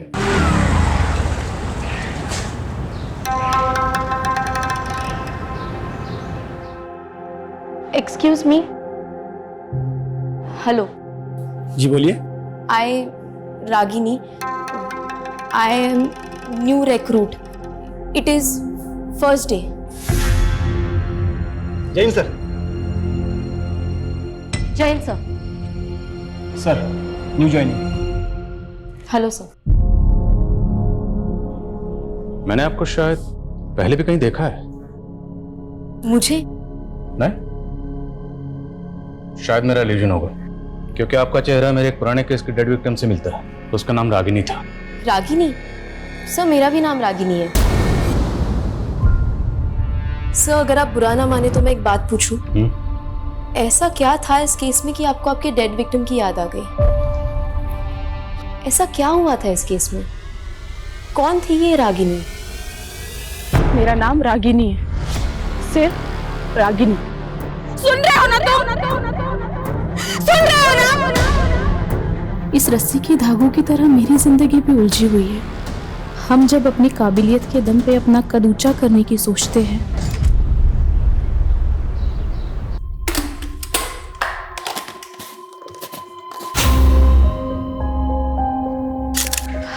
माँ मैंने खाना बना दिया है। आप पापा को शाम की दवाई याद से दे दीजिएगा, वरना ये तो भूल ही जाएंगे। और आप पापा प्लीज ये बीड़ी मत पीजिएगा, वरना फिर से आपके फेफड़ों में पानी भर जाएगा। जानता हूं, मेरी बीमारी के चलते तुम्हारा खर्चा बढ़ता जा रहा है। मैं भी तो बेटी की कमाई खा खा कर घुटता जा रहा हूं। इसी हताशा में न जाने कब बीड़ी मुंह में लग जाती है। ये कैसी बातें सोचते रहते हैं आप पापा? आप बस अपनी सेहत का ध्यान दीजिए। और हाँ, अगर आपने दोबारा बीड़ी पीना तो मैं सच में आपसे बात नहीं करूंगी। अरे नहीं नहीं, देखो ऐसा हरगिज मत करना। चलो नहीं पीऊंगा।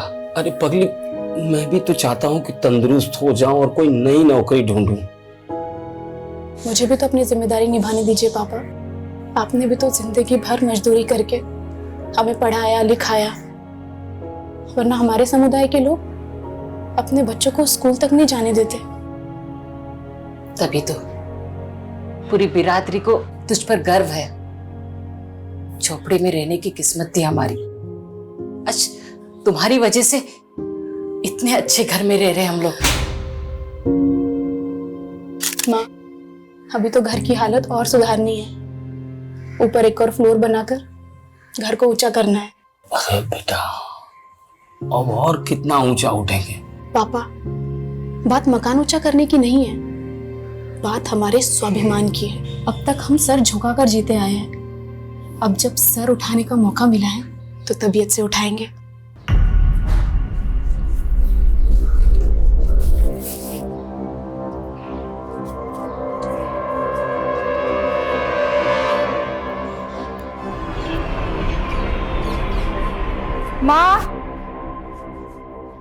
माँ एक कप चाय बना दो प्लीज। तेरी बहन सबके लिए खाना बना के ऑफिस भी चली गई, तू खुद के लिए चाय नहीं बना सकती? मेरी तुलना ना उससे मत किया करो। तेरी तुलना में उससे करना भी नहीं चाहती। तू उसके एड़ी के बराबर भी हो जाए ना तो मैं गंगा नहा लूंगी।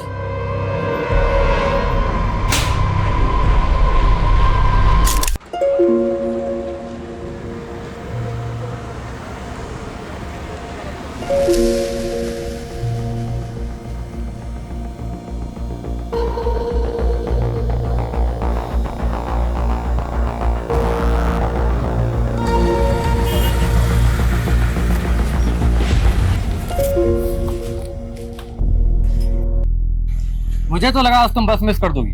आज बस मिस होती तो बहुत जान से मार देता। बहुत बड़ी प्रेजेंटेशन है मेरी। ये धागा कैसा बांध रखा है?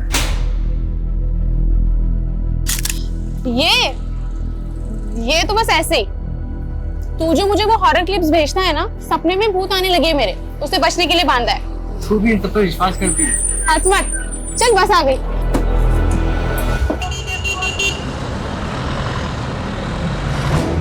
वैसे तुम्हारे सपने में जो भूत आते हैं वो दिखते कैसे? पागल तू भी। छोड़िए सर। अच्छा सुन, जो मैं ऑफिस में प्रेजेंटेशन दिखाने वाली हूँ, तू उससे एक बार सुन और अपना फीडबैक दे।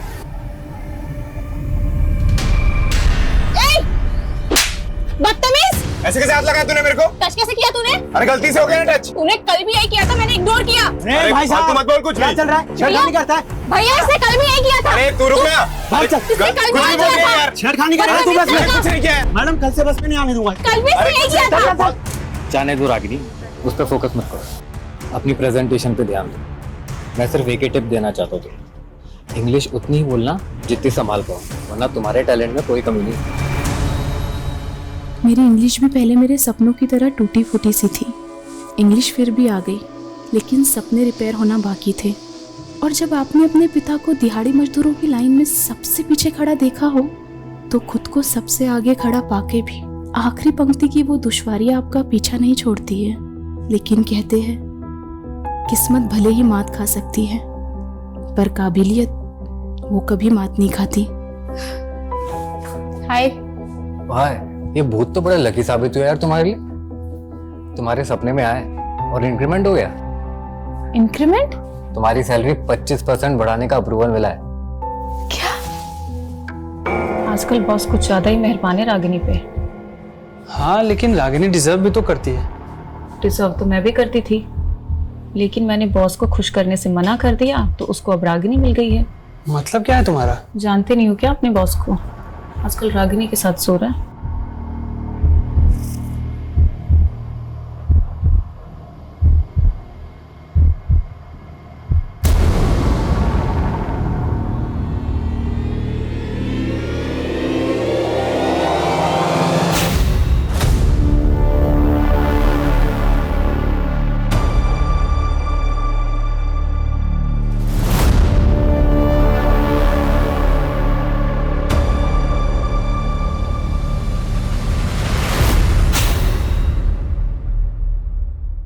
मैडम, वो आपने न्यू बायोमेट्रिक एंट्री वाला फॉर्म भर दिया? हाँ पवन जी, भर दिया। ये लीजिए।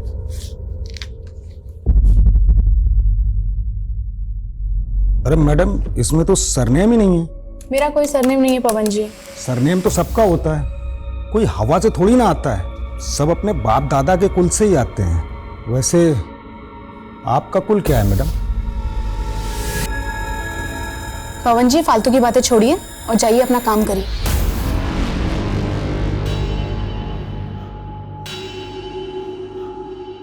लाइए मैडम अपना फार्म दीजिए। पवन जी, आप ठहरे कुलवान व्यक्ति, क्यों ऐसे लोगों से उलझते हैं जो अपनी जात छुपाते हैं? मतलब ये कि रागिनी ठहरी आपसे नीचे वाली और देखिए आपके पास बन के बैठी है। कभी सोचा नहीं था कि ऐसे नीच लोगों की आवाभगत करनी पड़ेगी। रागिनी, तुमने मुझसे अनजाने में जूठन उठवाई है ना, अब देख मैं तुझे जूठा खिलाता भी हूँ, जूठा पिलाता भी हूँ।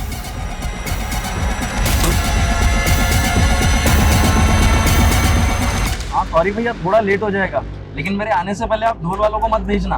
आखिर मेरे भतीजे का पुण्य पूजन है, आज तो जम के नाचना है। ओके भैया, बस पहुंच रहा हूँ। अरे अंकल, थोड़ा स्पीड बढ़ाओ ना। अरे बेटा, इस रोड पर स्पीड लिमिट 50 किलोमीटर प्रति घंटा है। थोड़े रूल्स तोड़ भी दोगे तो क्या हो जाएगा? मुझे भी लेट हो रहा है।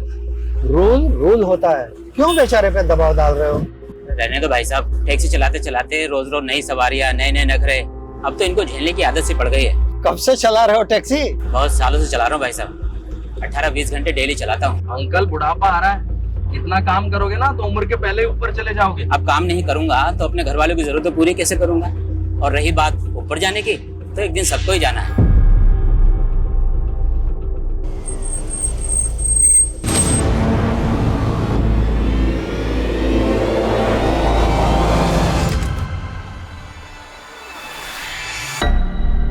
रागिनी फोन नहीं उठा रही है। 10 बजने को आया, कहाँ रह गई वो? अरे उसके दफ्तर में फोन करो ना। दफ्तर का नंबर तो गीतांजलि के पास है।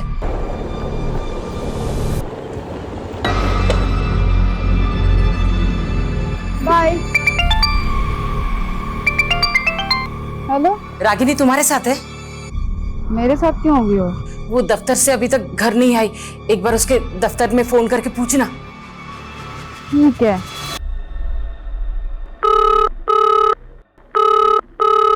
उसके ऑफिस में भी कोई कॉल नहीं उठा रहा है माँ, ऑफिस बंद हो गया होगा। एक काम करना, उसके साथ जो काम करते उनको एक बार फोन करके पूछना। आप लोग क्यों टेंशन ले रहे हो? कहीं होगी ना कहीं मौज करने आ जाएगी। क्या बकवास कर रही है ये? बकवास मैं नहीं कर रही हूँ पापा, और ये आप दोनों की गलती का ही नतीजा है। 27 साल की हो गई है, लेकिन उसकी शादी के बारे में आप लोगों ने नहीं सोचा। जुबान है क्या कैची? बोलने से पहले ये भी नहीं सोचती कि सामने बाप खड़ा है।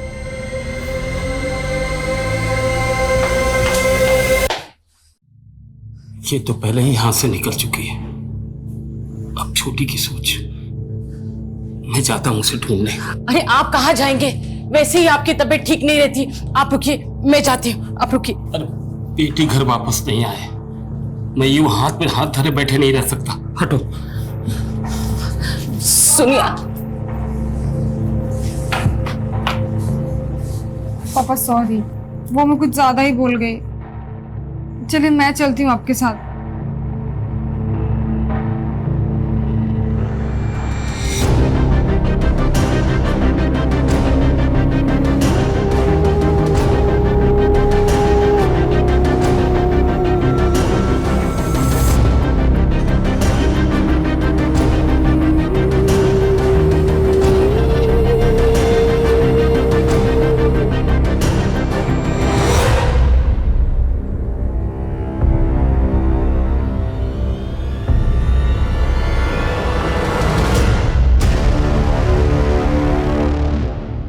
लड़की का शव आज सुबह मिर्दास रोड पे एक पेड़ से लटका पाया गया।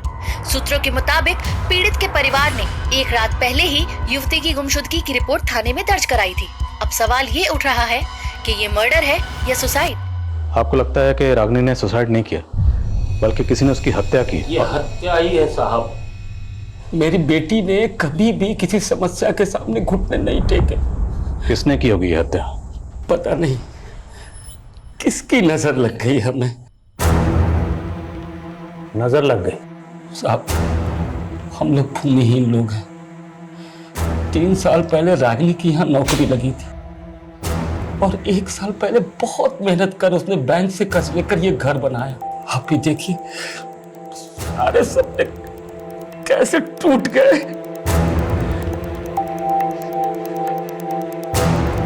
रागिनी घर से ऑफिस कैसे आती जाती थी?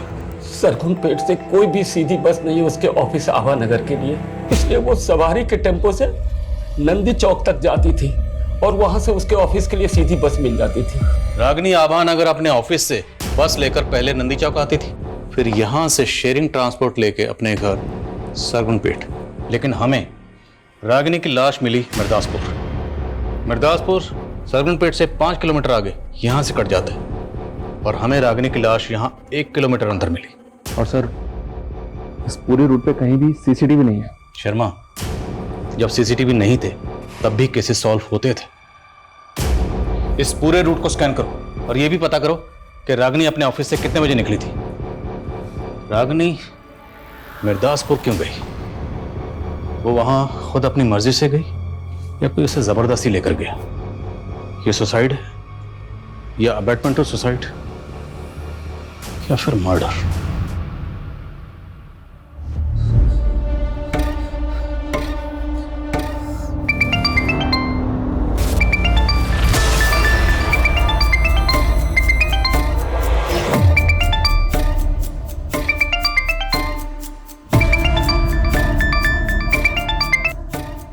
मुझे तुमसे कोई बात नहीं करनी है।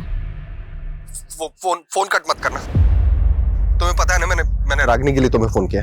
क्यों?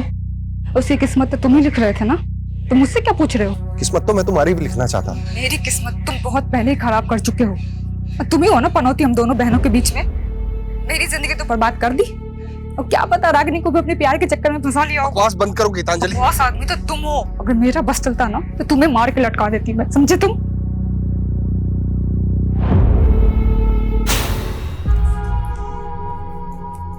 गीतांजलि, ये सब क्या है? हाँ, मैंने तुमसे क्या कहा था कि 10,000 रुपए से ज्यादा खर्चा नहीं करना है और तुम 27,000 रुपए उड़ा कर रही हो सब में। 10,000 में आजकल कहाँ कुछ मिलता है योगेंद्र? जितनी चादर हो ना उतने पैर पसारने चाहिए गीतांजलि। ये इतने महंगे ब्रांड्स के कपड़े खरीदने की क्या जरूरत थी? हाँ, एक तो महंगे के महंगे और ऊपर से ऐसे फटे हुए ऐसे भद्दे कपड़े। तो तुम्हें साड़ी पहनने वाली बीवी चाहिए, ये शादी से पहले बताना चाहिए था ना। लेकिन फैशन के नाम पे अपनी बीवी को ऐसे फटे हुए और भद्दे कपड़े नहीं पहनने दे सकता मैं। तुम्हें पता भी है ऐसे कपड़े पहनने से क्या होता है? दुर्भाग्य क्या आता है, गरीबी आती है। अच्छा, तो जो ऐसे कपड़े मॉडल्स पहनती है ना, उनका जाकर बैंक बैलेंस चेक करो पहले। डॉक्टर उसी ख्याल वाले से शादी हो गई मेरी। तुम कहना क्या चाहती हो? हाँ, हाथ छोड़ो। अपनी मर्यादाओं में रहो। देखो, हाँ छोड़ो। तुम कहना क्या चाहती हो? छोड़ो। तुम अपनी हद में रहो, ठीक है? दीदी पागल हो गई हो क्या? अपने पति पर ऐसे कौन हाथ उठाता है? और कौन सा पति ऐसे अपनी पत्नी पे हाथ उठाता रहता है? पता भी है तुझे? और मुझे मौत तक फिरता रहता है ये। आ गई वकालत करने। जीजा जी, जीना मुश्किल कर दिया तुम्हारी बहन ने मेरा। मैंने आज तक उस पर हाथ नहीं उठा। उसने जीजा जी संभालिए अपने आप को। दीदी की तरफ से मैं आपसे माफी मांगती हूँ।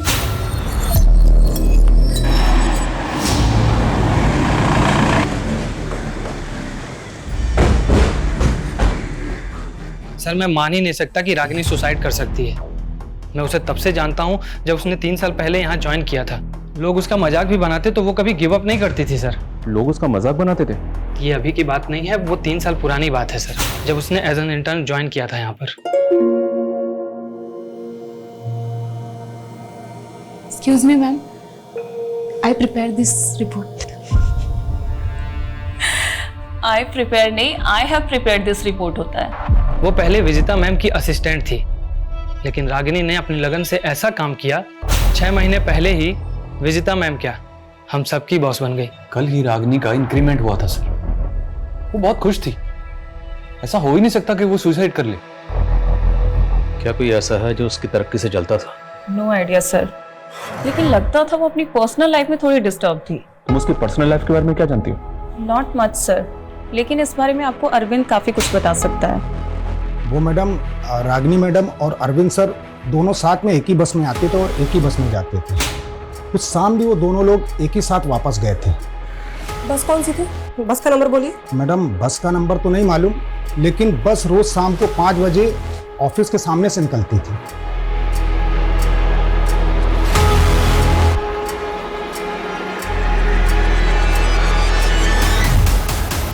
हाँ सर, ये लड़की रोजाना इसी बस से जाती थी, पर उस दिन इस बस से नहीं गई थी सर। क्या ये लड़की उस दिन बस में नहीं चढ़ी थी? नहीं सर। अच्छा, इसके ऑफिस का एक दोस्त भी इसके साथ जाता था बस में? सर एक लड़का जाता तो था, पर उस दिन तो वो लड़का भी बस में नहीं चढ़ा था। कहीं ऐसा तो नहीं रागिनी उस दिन अरविंद के साथ कहीं गई थी? पता करो अरविंद का, तो थाने बुलाओ उसे। ओके सर मैं नहीं जानता रागिनी के साथ उस रात क्या हुआ। रागिनी और तुम दोनों एक साथ उस बस में जाते थे, लेकिन उस दिन तुम दोनों ही उस बस में नहीं चढ़े। बोल, रागिनी को लेकर कहाँ गया था? सर मुझे किसी काम से विदिशा जाना था, मैंने वो बस पकड़ी नहीं, लेकिन रागिनी उसी बस से गई थी। सॉरी यार, मैं आज तुम्हें बस में कंपनी नहीं दे पाऊंगा। तो क्या हुआ यार, कोई बात नहीं, मैं चली जाऊंगी। लेकिन ड्राइवर तो बोल रहा है कि रागिनी उस बस में चढ़ी ही नहीं। तुमने खुद देखा था रागिनी को चढ़ते हुए? सर देखा तो नहीं था, लेकिन हम रोज उसी बस से जाते थे। ये बस वाला झूठ तो नहीं बोल रहा, क्योंकि रागिनी नंदी चौक से बस में चढ़ती थी। बस स्टॉप पे पता करते हैं, क्या रागिनी को किसी ने बस में चढ़ते हुए देखा था? और बस की बाकी सवारियों से बात करनी होगी।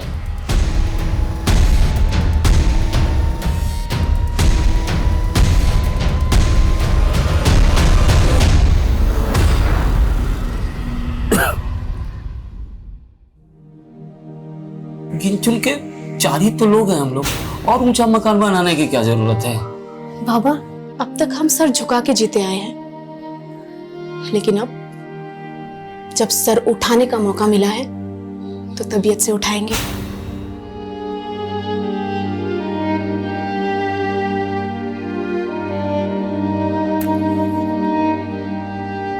अगर आपने दोबारा बीड़ी पी ना तो मैं सच में आपसे बात नहीं करूंगी।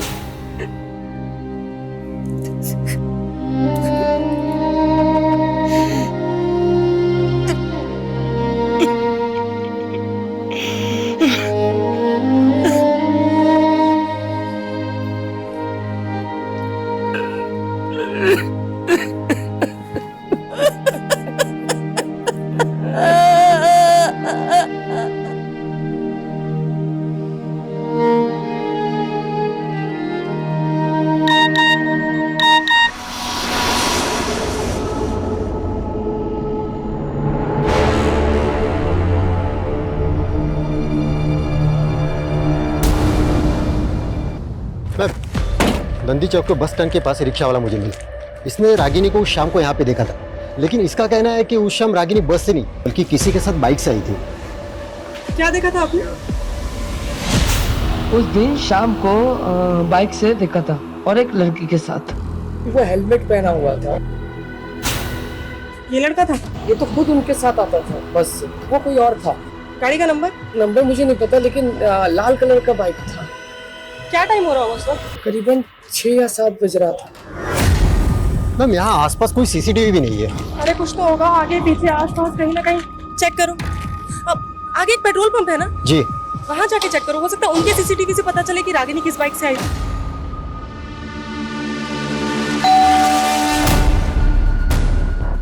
रागिनी जी का घर यही है? हाँ। मैम के कुछ पार्सल है।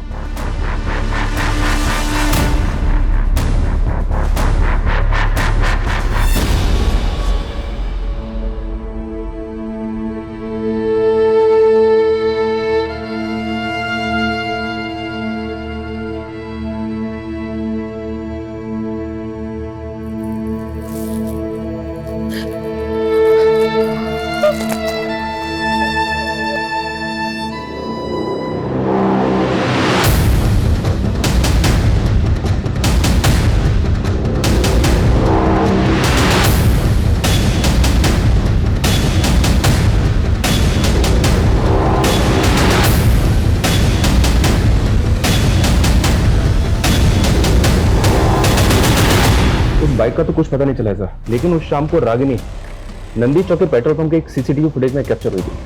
वो शाम को तकरीबन 7 बजे एक कैब में बैठी हुई दिखी। ये देखिए। किसकी कैब है? अब बिना वक्त गवाए ये बता दे कि लड़की को क्यों मारा। बोल। साहब मैं मानता हूँ वो लड़की मेरी टैक्सी में बैठी थी, ये वो लड़की को लेकर गया कहाँ था? साहब मुझे कुछ नहीं पता, मैं शहरी टैक्सी चलाता हूँ, कौन कहाँ पे उतरता है याद नहीं मुझे। कोई बात, हम याद दिलाएंगे, याद दिला जरा से। साहब मुझे याद आ रहा है साहब। सर मैंने उस लड़की को ना मिर्दास रोड पे छोड़ा था साहब।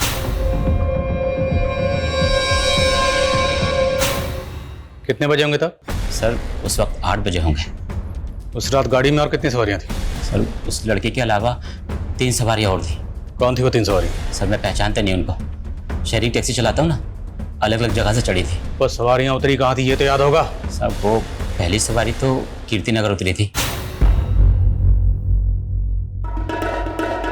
और दूसरी वृंदापुर और तीसरी मालवीपुर उतरी थी सर। वो लड़की रागिनी हर रोज नंदी चौक से अपने घर सरगुनपेट जाने के लिए शेयरिंग ट्रांसपोर्ट लेती थी, तो वो मिर्दास रोड क्यों जाएगी? अब वो मुझे नहीं पता साहब। कोई बात नहीं, हम पता लगा लेंगे।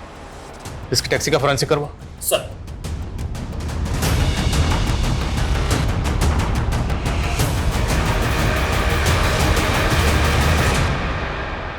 निमिष, तुम्हारी टैक्सी में ई वॉलेट बारकोड है? हाँ साहब है। तो पैसेंजर से पेमेंट कैसे लेते हो? ई वॉलेट से या कैश? सर ई वॉलेट से भी और कैश भी, दोनों। उस रात उन तीनों सवारियों ने पेमेंट कैसे की थी? साहब एक सवारी ने तो ऑनलाइन किया था और बाकी ने कैश। ट्रांजैक्शन दिखा और उस लड़की को जहां उतारा था वो लोकेशन दिखा।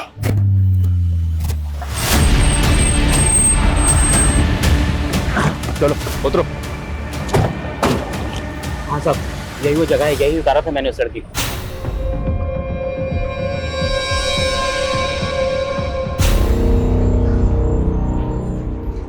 वो जगह यहाँ से 1 किलोमीटर दूर है, यहाँ पर रागिनी की लाश लटकी हुई है।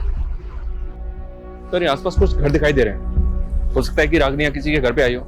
उस रात को किसी ने रागिनी को यहाँ आते जाते देखा। रागिनी के घर वालों ने ऐसा कुछ कहा नहीं कि उनकी जान पहचान का यहाँ कोई रहता है, फिर भी पता करो। ओके सर, विकास। हाँ सुमन। सर उस शाम कैब वाले को रमेश कुमार नाम के एक आदमी ने ई वॉलेट से पे किया था। सर ये आदमी कीर्ति नगर में रहता है, मैंने उसे बुलवा लिया। ठीक।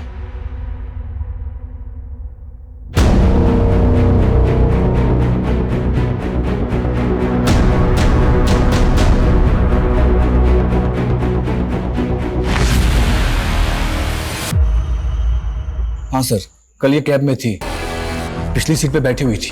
तुमने इस लड़की के साथ कहाँ तक ट्रैवल किया था? शायद मिर्दास रोड। इस लड़की, तुम्हारे और टैक्सी ड्राइवर के अलावा टैक्सी में और कितने लोग थे? सर 2 जन और थे, एक अंकल थे बहुत बुजुर्ग, बार बार खांस रहे थे, और सर एक लड़का था यंग। कौन थे वो दोनों, जानते हो? नहीं सर, मैं नहीं जानता। वो दोनों एक दूसरे को जानते? सर ऐसा देख के तो नहीं लगा, पर वो लड़का बहुत जल्दी में था सर, उसे किसी फंक्शन में जाने के लिए बोल रहा था वो। आखिर मेरे भतीजे का पुण्य पूजन है, आज तो जम के नाचना है। कैब ड्राइवर ने बताया कि वो जो लड़का मालवीपुर में उतरा था, उसे वहाँ किसी कुआं पूजन में जाना था। मालवीपुर में जितने भी बैंक्वेट हॉल, पार्टी हॉल हैं, सब जगह पता करो कि वो कुआं पूजन फंक्शन कहाँ था। शर्मा, किसी भी तरह से उस लड़के को ढूंढो, क्योंकि हो सकता है उस लड़के से हमें पता चले कि उस रात रागिनी के साथ क्या हुआ था। सर मिर्दासपुर में भी इंक्वायरी चालू है, लेकिन अभी तक कोई भी ऐसा विटनेस नहीं मिला है जिसने रागिनी को उस रात वहाँ किसी के साथ देखा हो।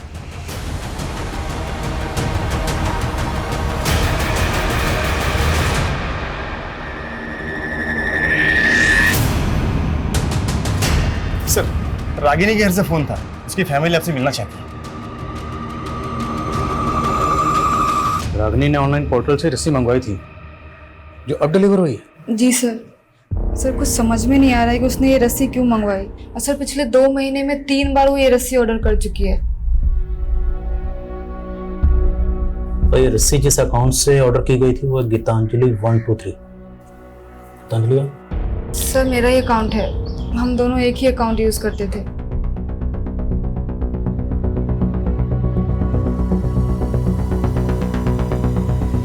ये ठीक वैसी रस्सी है जिस रस्सी पर रागिनी की लाश लटकी हुई थी। हाँ सर, इसीलिए लगा कि आपको बता देना चाहिए। पर आप तो कह रहे थे कि रागिनी सुसाइड नहीं कर सकती, जबकि आपकी बेटी कह रही है कि रागिनी पिछले 2 महीने से ऐसी रस्सी मंगवा रही थी। तो क्या रागिनी 2 महीने से सुसाइड के बारे में सोच रही थी?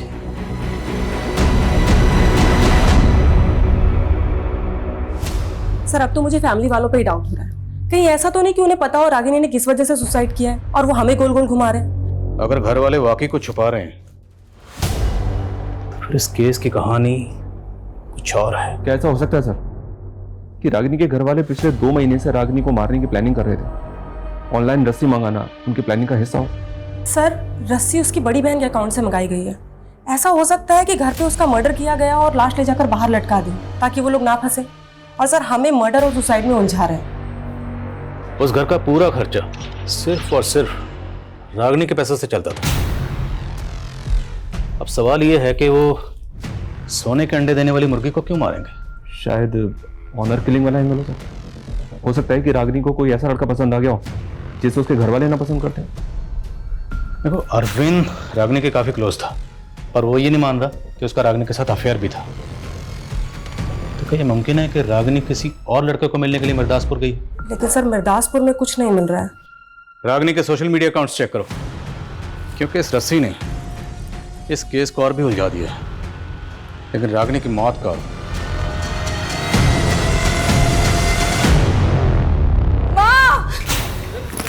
गीतांजलि, गीतांजलि,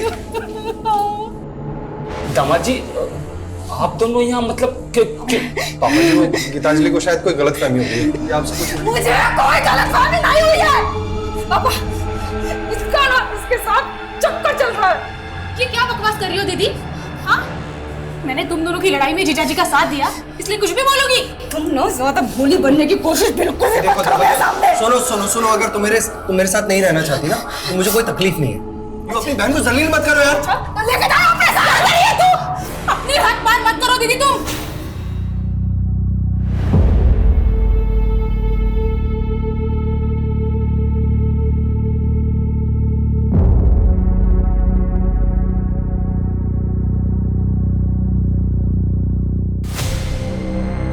गीतांजलि कहीं तू हमसे कुछ छुपा तो नहीं रही है ना?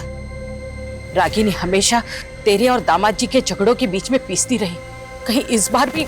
इस तो मैं रही थी माँ उन दोनों के बीच में। और अगर आपको अपनी इज्जत की परवाह नहीं है ना तो जाके पुलिस को बता दीजिए कि उसका चक्कर चल रहा था मेरे पति के साथ। मैं भी यही चाहती हूँ कि पुलिस उसको उठा के लेके जाए, उसको भी कूटे।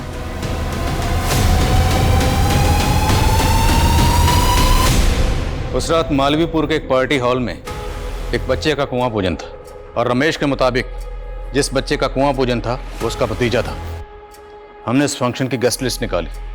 बच्चे के फादर के जितने भी ममेरे चचेरे और दोस्तों की ये तस्वीरें हैं। जो लड़का तेरी टैक्सी में बैठा था, क्या इन तस्वीरों में से कोई है?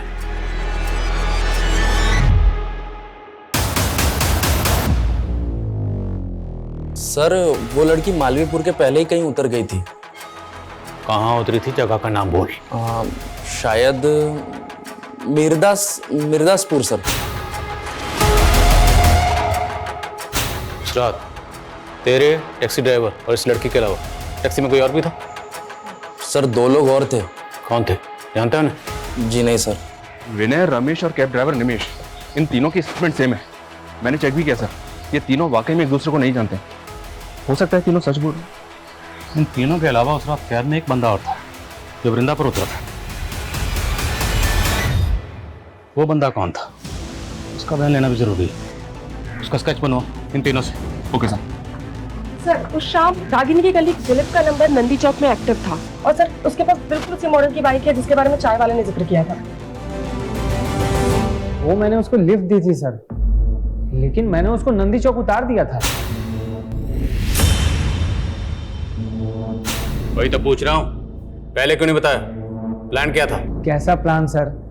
आप बेकार में शक कर रहे हैं मुझ पर। मैं तो खुद गिल्ट में हूँ कि मैंने उस दिन उसको घर तक नहीं छोड़ा। ये इमोशनल ड्रामा बंद कर, सच बोल। मैं सच कह रहा हूँ सर। मैं उसको घर तक ड्रॉप करता तो मुझे अपने घर जाने के लिए 15 किलोमीटर वापस आना पड़ता। इसलिए रागिनी ने ही मुझसे कहा कि मैं उसे नंदी चौक उतार दूँ, वो शेयरिंग कैब ले लेगी। ठीक है, जाओ। सुनो, कहीं गायब होने की मत सोचना, वरना बहुत पछताओगे। ये पक्का को छुपा रहा है। इसकी उस रात की एक एक एक्टिविटी पता करो। Okay sir.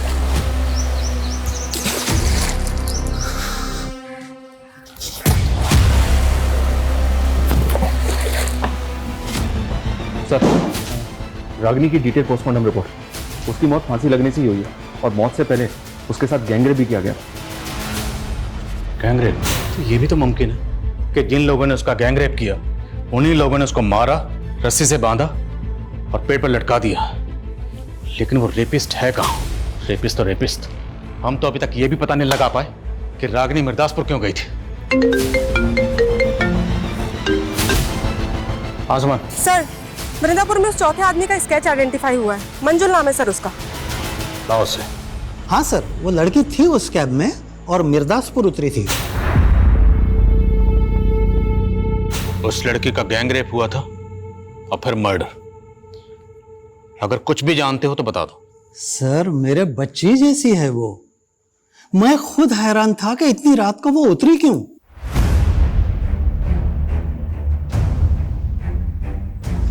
और बेटा सुनो।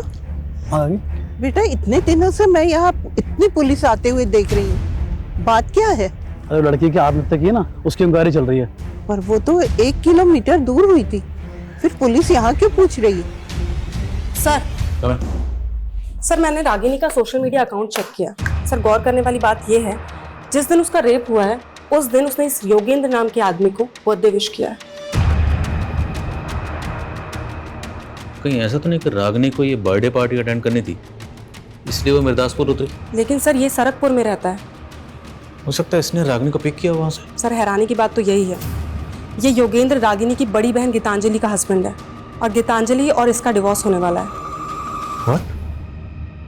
क्या हुआ? योगेंद्र का नाम सुनकर आप लोग चुप क्यों हो गए? सर, ये लोग कुछ नहीं बोलेंगे उसके बारे में।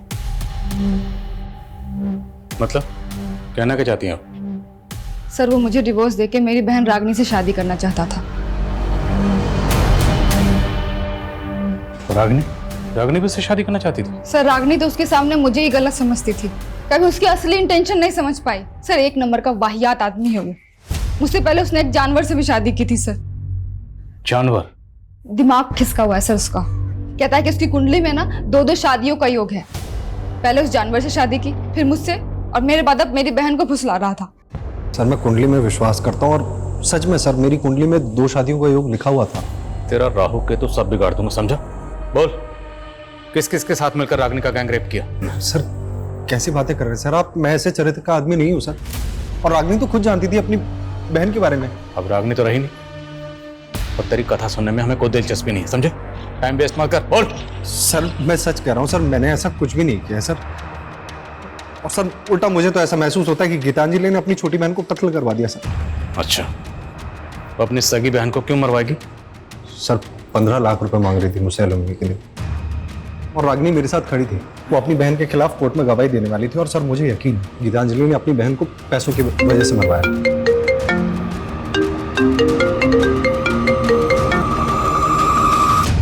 बोलो।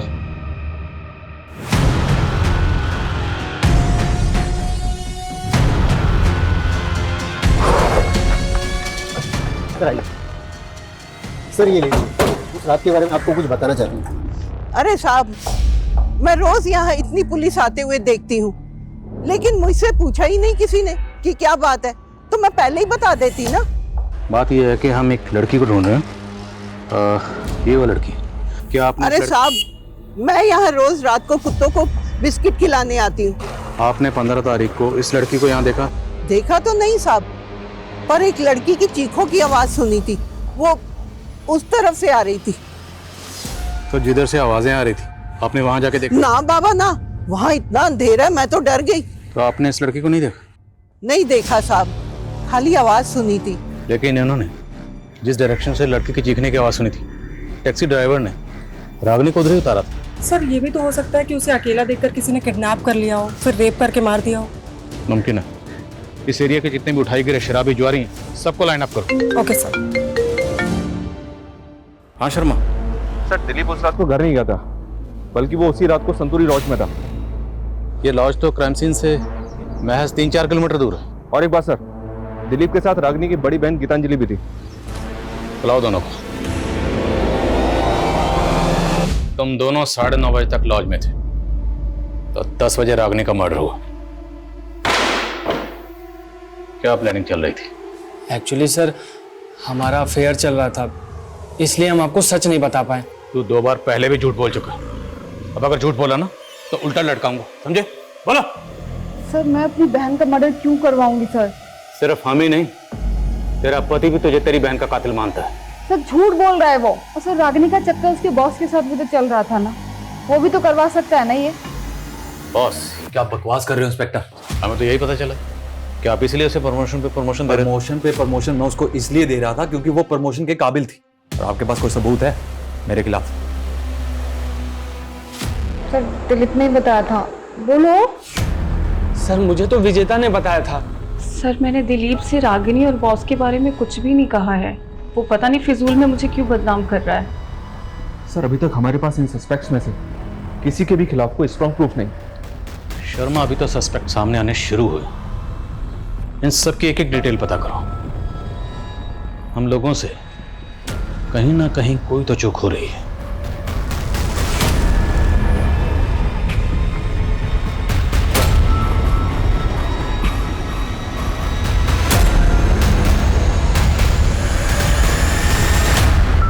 रागिनी, तुम्हारी कुंडली देखकर तो ऐसा लगता है कि तुम कोई ना कोई बड़ा मिरेकल करने वाली हो, लेकिन एक दोष है और वही तुम्हारी समस्याओं का कारण है। कैसा दोष? बड़ा भारी दोष है। सर हमने इन तीनों की बारीक से बारीक डिटेल निकाली है। निमेश के बारे में कुछ बातें पता चली है। कैसी बात है? ये वर्कहॉलिक है सर, 3-3 शिफ्ट में टैक्सी चलाता था, लेकिन उस रात के बाद से ना तो इसने टैक्सी चलाई है और ना ही अपने मोहल्ले के बाहर निकला है। डरा हुआ है क्या?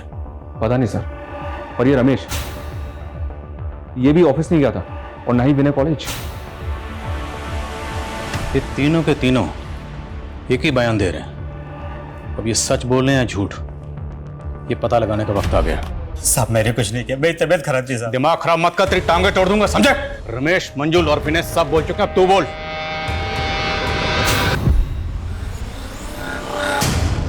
आइए मैडम, सरगम पेट 50 रुपया। नहीं भैया, मुझे मिर्दास रोड के तालाब वाले रास्ते से होते हुए जाना है। हाँ तो ठीक है मैडम, फिर वहीं छोड़ देंगे। आइए बैठिए।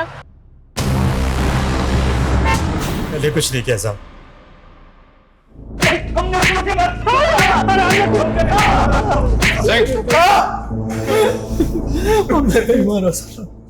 तुम तीनों जानवरों ने उस मासूम को गिद्ध की तरह नोचा। तू, तेरी तो बेटे की उम्र की थी। रेप ही नहीं किया बल्कि उसको मार दिया। नहीं, हमने कुछ नहीं किया साहब, हमने तो उसको जिंदा छोड़ दिया था। हाँ सर, निवेश ने हमें उसके बाद हमारे घर छोड़ दिया था। सर हम वहां से गए तो वो जिंदा थी। सर सच में हमने उसे नहीं मारा। तुम्हें 7 मंगलवार ऐसे ही पानी में रस्सी को बहाना और फिर देखना तुम्हारी समस्या कैसे खत्म होती है। ये काला धागा, इसे हमेशा अपने हाथ में बांधे रखना है ना।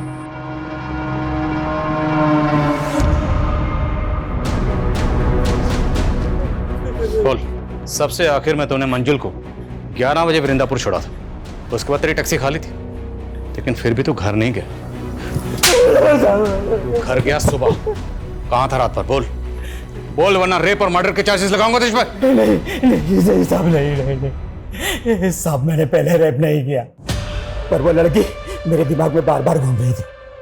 मैंने पहले उन तीनों को घर छोड़ा, फिर मैं वहां गया था साहब। सर एक मिनट।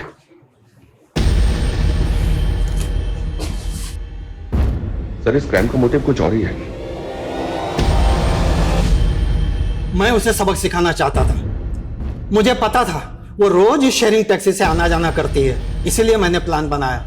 मैं और विनय अलग अलग जगह से चढ़े, लेकिन हम जब गाड़ी में चढ़े वो बैठी भी नहीं थी, लेकिन उसने जब मुझे देखा, पड़ोसी है, सोचा होगा सेफ रहेगी, इसलिए गाड़ी में बैठ गई। क्या बिगाड़ा था उसने? मैंने उसको समझाया था उसका घर हमारे घर से ऊंचा ना करे, लेकिन उसने हमारी नहीं सुनी। मैं उनकी जात वालों के घर का पानी भी नहीं पीता और मैं नहीं चाहता था उसके घर की परछाई में हमारे घर पर पड़े।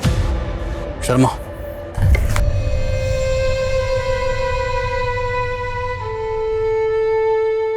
सर मैंने सुना है कि छोटे गांव कस्बों में लोग भेदभाव के चलते हुए बड़े बड़े गुनाह करते हैं, लेकिन रागिनी के साथ जो हुआ बहुत ही दर्दनाक था। वो लोग रागनी को छोटा समझते थे। दरअसल छोटी रागनी नहीं, छोटे थे वो लोग, उनकी सोच। जिन्होंने रागिनी को सिर्फ इसलिए मार दिया ताकि रागिनी के घर की परछाई उनके घर पर ना पड़े। सिर्फ इसलिए एक मासूम की जान ले ली उन लोगों ने, जबकि उनकी खुद की परछाई उनसे शर्म खाती हो। जो लोग दूसरों को भेदभाव की नजर से देखते हैं ना, दरअसल समाज में वो विकृति पैदा करते हैं, और ऐसे ही लोग देश में अराजकता का माहौल पैदा करते हैं।